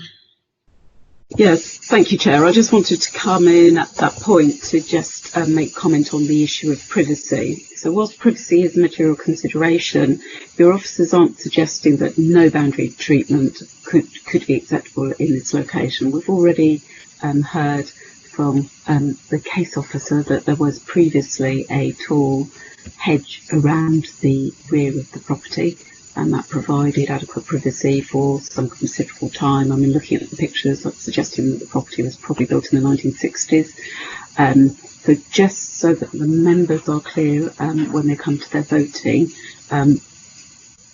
your officers acknowledge that it is a rear garden and are not saying that it is not appropriate to have any means of closure on that boundary. The officer's view is that this red brick wall isn't an appropriate means of enclosure given the surrounding character of the area. Thank you. Councillor Malcolm Wade. Thank you, Chairman. Yeah, I've sat on a number of these planning committees now, and I've heard members outraged at retrospective planning. And lo and behold, here we've got another one. It's a fence, it's not a building, but it's still retrospective. And they should have applied for planning permission before they built it. That is a fact of life. I'm just mentioning the point about consistency of approach, Chairman. Thank you very much. Councillor David Hawkins. Yes, that was one of my points. It's retrospective, and therefore we should not let it happen. But across the road is the hedge line, and that would have been much better to have that instead of the brick wall. It would be more in keeping with the street scene. Thank you. Thank you very much. I can't see that anybody else wants to continue with the debate. So then, members, will go to the vote. The recommendation is to refuse, and that's been proposed by Councillor Benison and seconded by Councillor Annie Bellows. So we're voting to refuse this application. Councillor Anne Bellows. For. Councillor Sue Benison. For. Councillor Hilary Brand. For. Councillor Rebecca Clark. For. Councillor Anne Corbridge. For. Councillor Kate Crazell. Against. Councillor Arthur Davies. Against. Councillor Barry Dunning. Against. Alan Glass can't vote, so we'll go to Councillor David Hawkins. For. Councillor Christine Hopkins. For. Councillor Kangarani. Abstain. Councillor Joe Riley. For. Oh, we have Tony Ring, I believe, with us now. Is that correct? Or do we have apologies still from him? We have apologies from Councillor Ring. Okay, thank you. Councillor Beverly Thorne. For. Councillor Malcolm Wade. For. Thank you. I think then that has been agreed to be refused. Could you confirm that for me, please? Do you want to say what your vote is? I'll go for.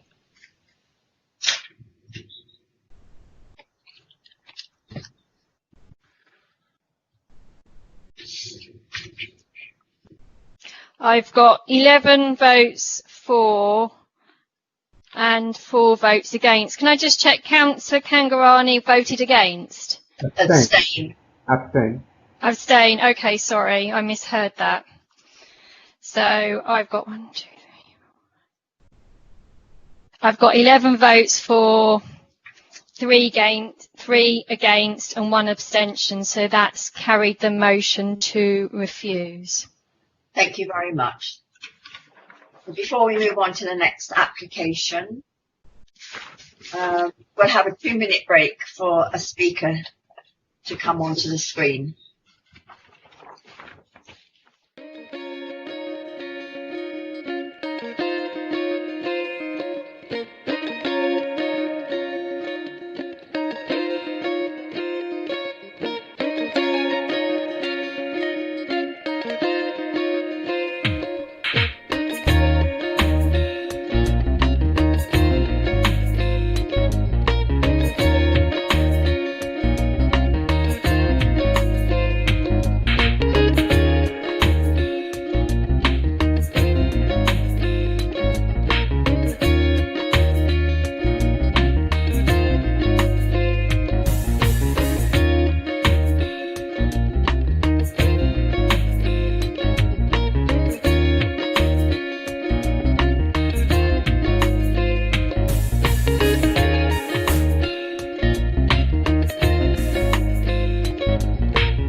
Thank you, members.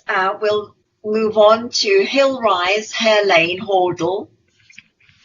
Application 20/10271. This is on page 11 on your agenda. Were there any interests on this one? I don't believe there were.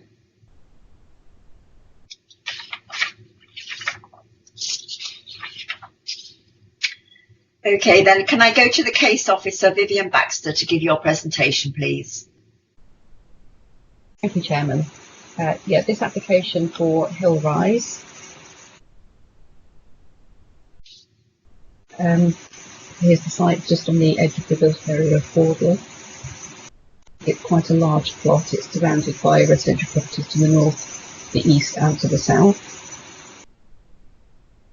This is the picture from the road of the existing access point. You can see to the left of the picture a protected tree which is on adjoining land, and you can see behind the vehicles the carport and garage which is supposed to be removed as part of the proposals. Just inside the access where you can see that there's a bit of rubble that's been dumped on the side there. Side of the drive looking across the front garden towards the adjacent property known as Gaspery. This is the front garden looking towards the road, so you can see that there's a reasonable boundary screen to that frontage, which is to remain as part of the proposals. This is the view from the back of Hill Rise. Again, you can see the large protected tree in the centre of that photograph. This is the northern boundary. You can see that the land slopes up to the close-bordered fence, which is at the rear of those properties built on the former Golden Hill Cottage. The rear boundary where you can see the bungalows at the back of the site to the east, a bit further along the same boundary. This is the site plan of the proposed scheme. You can see that the existing bungalow is to remain at the front here, a couple of parking spaces to be provided in its front garden, leaving quite a large green area here and the boundary hedge that's currently along the front. The garage would be removed and replaced with a tree in this location, and the drive extended to sweep around this, leading to the proposed bungalow at the back of the site here. This is a site plan of the previous scheme, which was dismissed on appeal. The inspector was raising concerns about the layout and the impact that would have on the character of the street scene, where you've got parking spaces to the frontage of both the two new dwellings at the front. You've also got the access where you can see views through to the large area of hard surfacing at the back and two further dwellings. In between the two frontage dwellings is also close-bordered fences either side of that drive, so it was quite a harsh scheme, and that was what the inspector was quite concerned about. These are cross-sections of the section through the site, the street scene indicating that you would see very little, if anything, of the property to the rear. And also the fact that it's on slightly higher ground because the land does generally slope. There you have planting elevations of the proposed dwelling. I'm going to pop back to the first photograph again just to point out the fact that the bungalows that are sited to the east of the site at the back there can be seen from the street.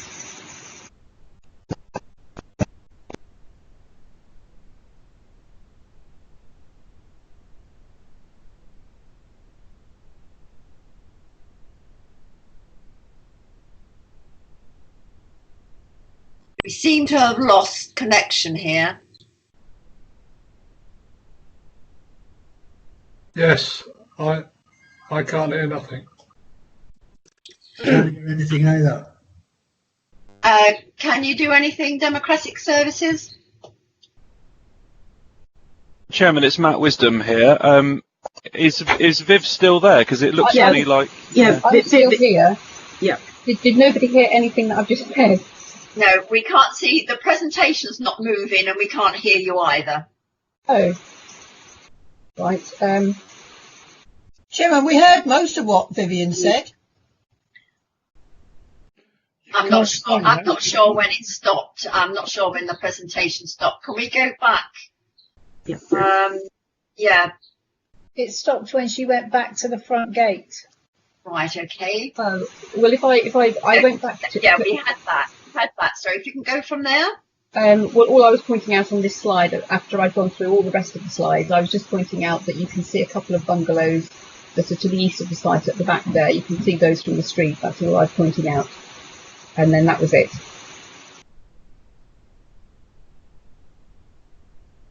Can you still hear me? So Viv, is that the end of your presentation? That is the end of my presentation, yes. Yes. Thank you. I think everybody saw all of the slides, and I think I might have confused people by going back to that first photograph.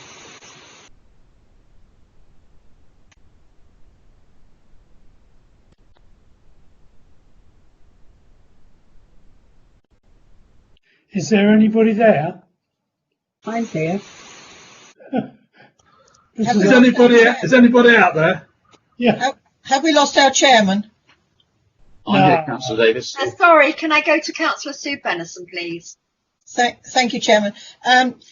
Could our officer put up slide 19 and slide just a second 20? So 19 first. Could you just tell me again what we're looking at there in 19? Yes, that is just taken just inside the entrance drive, and it's looking across the front of the existing property. You can see that just to the left-hand side. The property here is the next door neighbour, which I think is called Gasperie. So that is next door to Hill Rise on Hare Lane. So this is the front garden area of the existing property. Oh, okay. So that would be on the right of the existing property. It's in front of it. It's in between. You've got the existing property here to the left-hand side. Yeah. And then over this side, behind this vegetation, is the front boundary hedge. Okay. And slide 20? Slide 20 is taken from with my back to the front of the existing property, looking towards the road. So that hedge you can see is the front boundary from within the plot. Is that going to stay there? It is, yes. Okay. Thank you, Chairman. Thank you. Do I have any more questions? Oh, Councillor Anne Corbridge. Thank you, Chairman. I'm terribly sorry, I can't remember the number of the slide, but you showed us a slide of the plan with the new property behind the existing property. Not a photo. That's the yes. Yeah. Was there another one? That goes across section through the site. That is a previous scheme that was dismissed on appeal. Okay, could we go? Sorry, then could we go back to the previous? Yes, that one.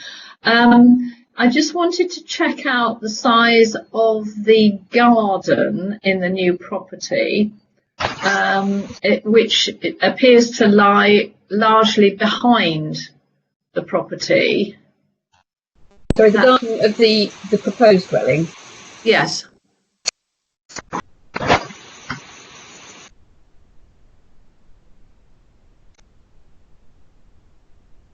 Right, from the rear wall we have a 12-metre garden depth. That's from this point here. The end of the garden is 12 metres. Okay. And then if we move round the site, there is what looks like a hedge following the drive. Is that correct? Yes, that's correct. That's proposed. The land behind that hedge. Yeah. Who does that belong to? Well, that's all within the site.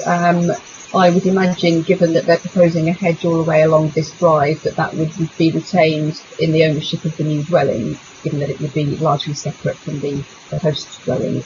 It might be that the agent who I believe is speaking later may be able to answer that question better than I can. Yeah, that would be helpful, because as it stands, it looks like the access to that piece of land is going to be through the land that's relating to the new property.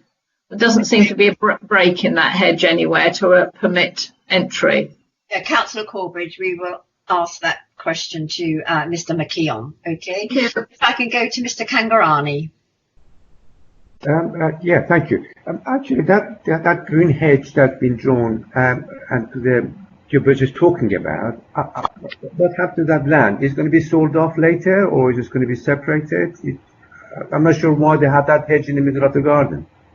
The hedge is proposed there because the concerns raised by the inspector in dismissing the previous appeal were that it was the frontage of the site was harsh, the driveway was harsh, it had post-mortem fences either side of it, it was straight down, you could see it, there was just no greenery there. So they've tried to address that concern by keeping the existing drive, making it sweep around the new proposed tree and putting it in a hedge, so it's a softer impact on the street scene. Can't you put a hedge on the red line border? Well, there's a lot of vegetation along there at the moment in any case, albeit it's a little bit overgrown in that part of the site at the moment. But the land also slopes up to the area just outside of the site to the north there. The land levels do start to slope upwards. Thank you. We don't have any more questions up there, so we'll go to our public speaker, Mr. McKeon from Pure Town Planning. If you have 3 minutes, if you'd like to speak.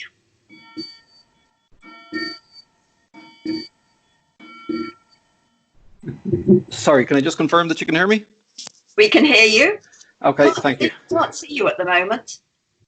Oh, sorry. Can you see me now? Yeah, that's fine, yeah. Okay. Thank you, Chairman and councillors. As said, my name is Neil McKeown. I'm a senior planning consultant with Pure Town Planning, speaking on behalf of the applicant in support of the proposal at Hill Rise for a rear site dwelling. The officer's report refers to the planning history of this site, which had 4 and 5 unit schemes, all of which included the demolition of the existing bungalow and were subsequently refused by the LPA and subsequently dismissed by the inspectorate due to the impact on the character and appearance of the area and the loss of green frontage to the host property. The current scale-back proposal for a single rear site dwelling addresses these previous failings and delivers a more modest and in-keeping development. The proposal retains the existing bungalow and utilises the access drive to serve the rear dwelling.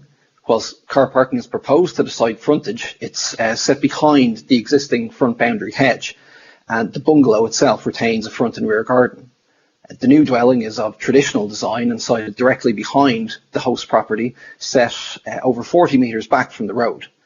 Given the design and topography of the site, the bulk of the rear dwelling will be largely obscured from public view on Hare Lane. The access drive will be hedge-lined with tree planting to restrict any overt sense of hard standing from the street scene. As such, the rear building will not create any harmful impact on the character or appearance of the area, and the previous concerns in regards to that hard standing and impact on the pattern of development have been overcome in the reduced proposal. The proposed dwelling is set over 16 metres from the existing bungalow. This ample separation, in conjunction with the lack of rear elevation windows and the scale of both units, ensures against any potential for overlooking. The new dwelling is set over 20 metres from the rear elevations of the neighbouring bungalows in Windsor Close, also preventing against any harmful impacts to amenity, privacy or outlook. The same is considered to the properties to the northern boundary on Hare Lane. The officer's report notes that under the previous appeals for 2 additional rear site dwellings, the inspector raised no such concern in regards to this residential amenity. The proposal is supported by a detailed arboricultural report establishing that the protected trees to the north and of the site are provided sufficient spacing to avoid any harmful impact. Following collaboration with the Highways Authority, the access and parking arrangement has raised no highway objection, with both dwellings provided with 2 car spaces allowing safe and secure access to and from Hare Lane. In conclusion, the applicant has taken both the LPA's and the inspector's comments on previous schemes into careful consideration, resulting in a much reduced proposal for a single dwelling on a spacious plot in a sustainable location where the principle of residential development has been accepted. The proposal safeguards the privacy and amenity of neighbours and any potential impacts to trees and the character and appearance of Hare Lane. With this in mind, and with the full support of your officers, I ask that you please take this into consideration and offer your support today. Thank you for your time, councillors. Thank you very much, Mr. McKeon. Questions? David Hawkins. Yes, my question is, we were shown quite a large tree to one side of the access to the bungalow at the moment. Is that going to stay there or is that going to be removed?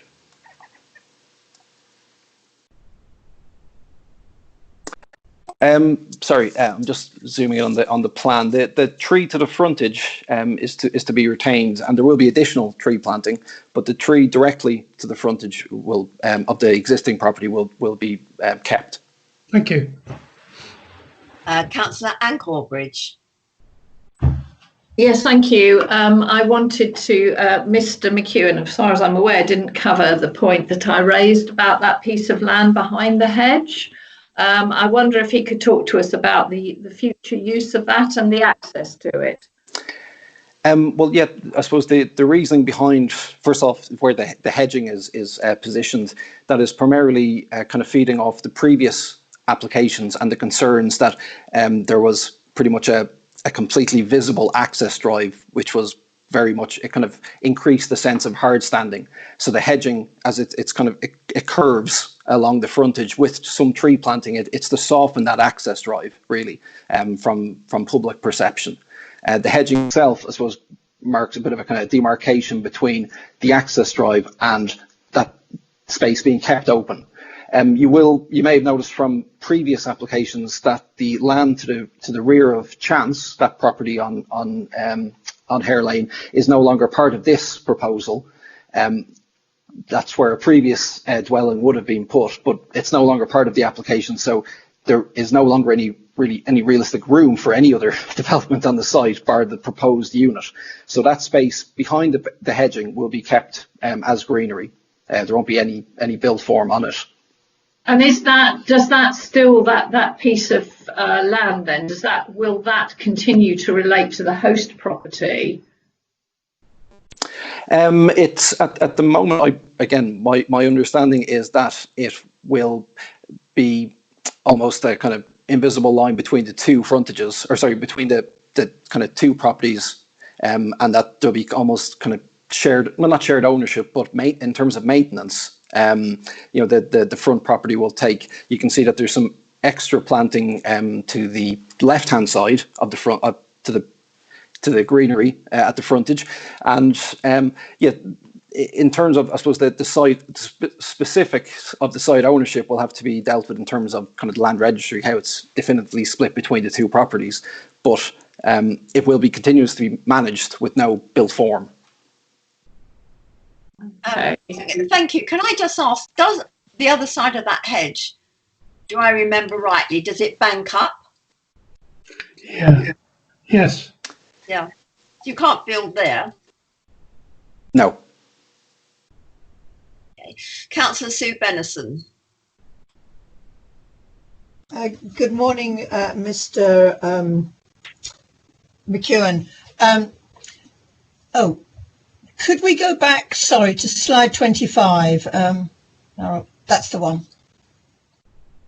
Just to be clear, the application site has a small amount of amenity space to the back and to the side.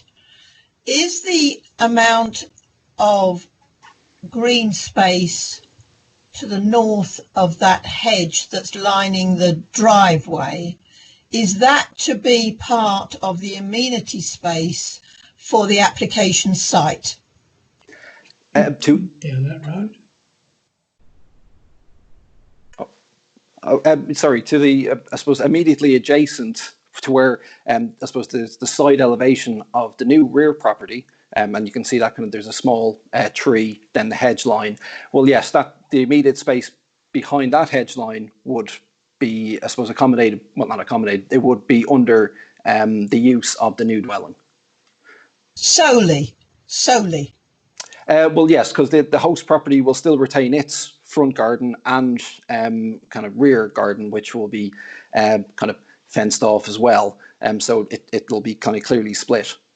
Okay, so with that thought in mind, on the red line which bounds the application site, what will be the boundary treatment between that, I'll call it amenity space for the application site, and the 3-metre strip that is outside this application site, which is a strip between the host building as was and the 3 properties to the north?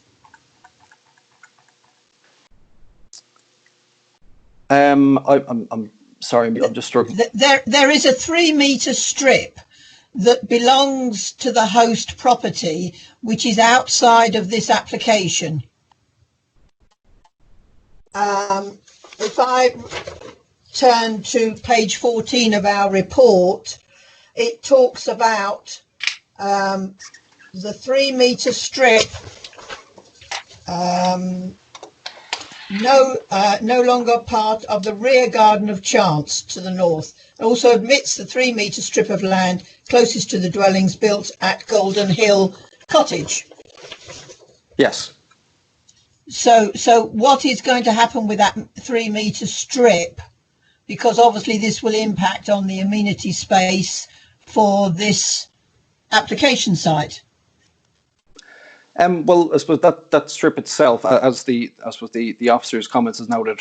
So yeah, I'm just rereading it myself just to refresh. So yeah, it relates to a smaller site area, no longer includes part of the rear garden of Chance to the north, and also omits a 3 metre strip of land close to the dwellings built at Golden College to the northwest, which will connect to the rear of Chance to Hare Lane. Yeah, so that pretty much that strip of land, that effectively has been omitted. And yes. Yes, but my question is, what is going to happen to it? Is it going to remain? Is it going to have trees planted on it? What's going to happen to that strip? Well, my understanding is that it would just be left as it is now. But again, that can be kind of dealt with I suppose as part of the landscaping plan. You know, if the officers deem necessary to have a clear or kind of separation on that strip, we can include that, you know, to siphon it off very visibly and physically. So is it proposed to put some sort of fence between that 3 metre strip and the extra amenity space for the property? Put a stop to this for a moment. I've got Councillor Anne Corbridge waiting, but I would just like to bring back in Vivian Baxter to comment on this, please. Okay, thank you. Thank you, Chairman. I think I've hopefully shed a bit of light, and apologies if my report was a bit confusing. As I understand it, and I did clarify this with the agent I've been dealing with for this application, I understand that 3 metre strip of land between the site and what is shown as the rear gardens of Golden Hill Cottages, which I'm just highlighting on the top right-hand plan on the screen now. I understand that strip of land is not in the ownership of the applicant, but it's in the ownership of the 3 cottages to the north. So it's nothing to do with the site. It's an overgrown bank that's got at least one protected tree in it. So that's outside of the site area. Oh, apologies, Vivian. I think I was looking at a different section, not that particular strip. Sorry, that was my mistake. Thank you. Okay, Chairman, so could I just ask Vivian one more question whilst we're talking about this particular spot? Well, that's not part of the application, so no. No, but what is going to be the boundary treatment between that strip and the application site? Is it going to be a fence or what? It's difficult to see what the boundary there actually consists of at the moment because it's so overgrown in that location, but I believe that there may well be some sort of posted wire fence there at the moment, which is quite overgrown because historically that's where the boundary to the Golden Hill properties was, or Golden Hill Cottage was. So I don't think that boundary's been removed. So there is something there at the moment, but there is a proposed landscaping scheme which could perhaps address any concerns in that respect. So it'll be dealt with in the landscaping? It can be. The landscaping conditions, it does make reference to an easement enclosure. Okay, thank you. Thank you, members. Can I just remind you, we are in debates, not questions to officers. Councillor Anne Corbridge. Yeah, I'm sorry. I'm still concerned about that strip of land because I'm now completely confused. When I asked the question to Mr. McEwen, he indicated, I thought, that strip of land behind the hedge was for some kind of common use and would be defined when it went to the land registry. When Councillor Bennison asked what I think was the same question, he indicated that part of it would actually be for the new proposed property and would be screened off to provide amenity space for that. Unless I'm completely confused, could I have that clarified, please? Yeah, can I just clarify, are you talking about the piece of land within the red boundary or the strip behind it, which was... I'm talking about the piece of land within the red boundary, between the red boundary and the hedge. Okay, because Councillor Benison was talking about the piece of land behind it.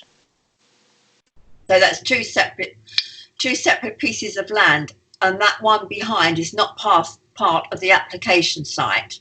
I'm aware of that. Okay. So do you want to ask that question again? Or, I mean, we're in debate actually, so...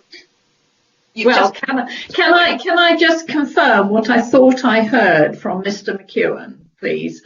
And that was that area between the red line that indicates perimeter of the plot and the green hedging is undefined and for the use of both properties.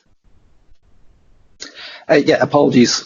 Sorry, councillors. I was getting mistaken in terms of that, the 3 metres outside, and what you're talking about now in terms of that within the red line and the hedge.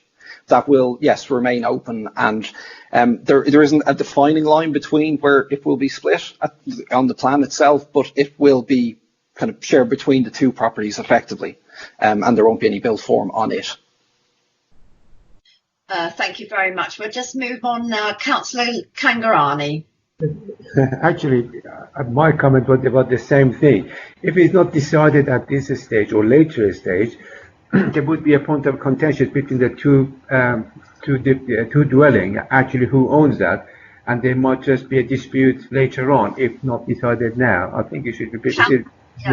Councillor, I think that would be a legal matter between the two properties. That's not part of this application. Can I go to Claire Upton-Brown? Yes, thank you, Chair. I think what members just need to consider is whether or not they feel that there is an amount of land without that strip to adequately serve the dwelling, and then within the strip, if that is then retained within the ownership of the new property, then that's a bonus. But because there is that lack of clarity at this stage, who will have that amenity space? The decision has to be whether or not a 12-metre rear garden with the surrounding side garden is sufficient to serve this dwelling or not, and whether the landscaping offered around the boundary of the proposed drive performs its function of softening that driveway and overcomes the concern raised by the previous inspector. Thank you very much for that. Councillor Sue Benison, I have you up there again. Are you going to say something different, or are you going to go back over the same ground? Chairman, it was just to clarify, when I spoke to the applicant, or the applicant's agent, I understood him to say that this piece of land that we are now talking about, the green piece, the piece north of the hedge, was solely for the application site. It appears now that nobody is telling us whether it is or whether it isn't.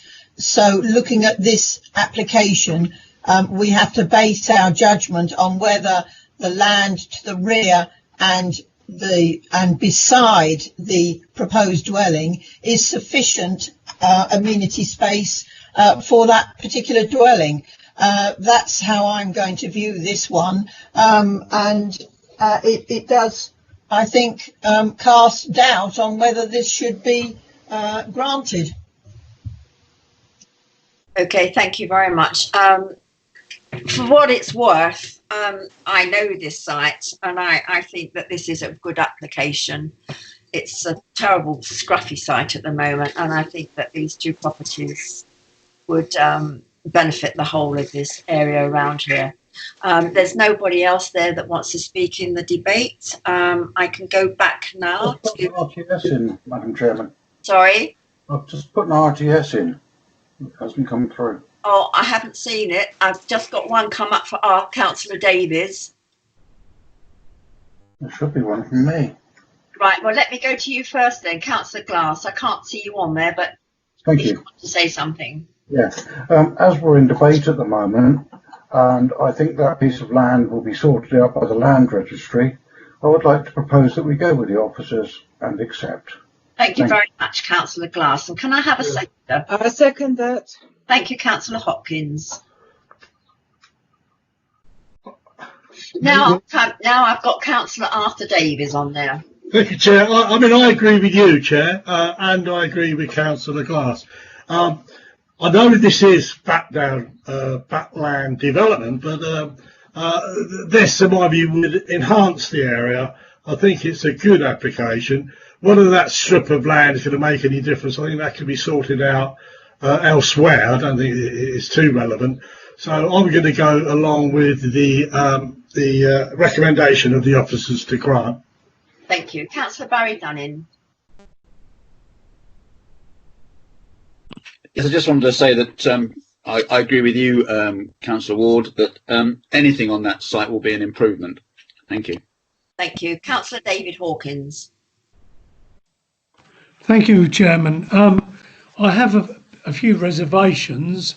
I haven't made my mind up yet, but the site is on a hill, so the new building at the back will be a lot higher than the front, and that bit of land which is not going to be identified, I feel is going to remain in the possession of the host site, and he's going to want to put something on there in the future. So we can't speculate about that. Oh yes, we can. Thank you very much. No, we can't. We go to Councillor Kangarani, please. But actually, my point about the car parking, the driving there, but where they have a turning point should be there anywhere, that if you're going to access to the real new development, how do we get there by cars, or how can turn back? Wide enough in there, yeah. Yeah. My opinion is it's fine. I don't know. Do you want to come in? Does the case officer want to come in on this one? Chairman, yes, the proposal shows 2 parking spaces for the frontage dwelling and a further 2 parking spaces for the proposed dwelling. I believe that the space to the north of the parking spaces is adequate enough for them to park, pull up, reverse, and leaving a forward here. Thank you very much. I'm going to bring the debate to an end now. I think we've covered everything. So I'll go back to Mr. McKeown. You have 1 minute, please, if you'd like to speak.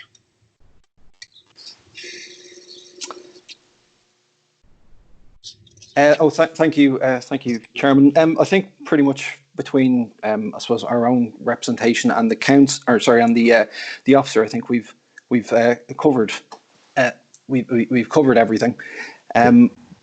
I believe it's, in comparison to previous schemes, it has addressed those issues, and instead of going back in for a kind of 2, 3, 4 unit scheme, a more modest development is deemed more in keeping and in character, and utilises the space far better, and the existing access drive, whilst most importantly keeping the existing bungalow. So the perception from the street scene will remain unaffected and unharmed, and as noted, it will bring a maybe unkempt existing plot into far better use. I think that's how I'd leave it. But thank you. Thank you very much. Members, we'll go to the vote. I'm not aware that we had any disruption during that period. I think all the councillors were connected to that. So the proposal, the recommendation is to grant, and that's been proposed by Councillor Glass and seconded by Councillor Hopkins. So we're voting to grant this application. Councillor Anne Bellows. For. Councillor Sue Bennison. Against. Councillor Hilary Brand. For. Councillor Rebecca Clark. For. Councillor Anne Corbridge. Against. Councillor Kate Crizell. For. Councillor Arthur Davies. For. Councillor Barry Dunning. For. Councillor Alan Glass. For. Councillor David Hawkins. Against. Councillor Christine Hopkins. 4. Councillor Kangarani. 4. Councillor Joe Riley. 4. Councillor Beverly Thorne. 4. Councillor Malcolm Wade.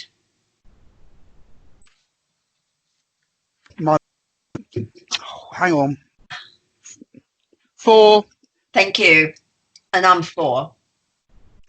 So I think that's been granted. If you'd like to confirm that for me, please.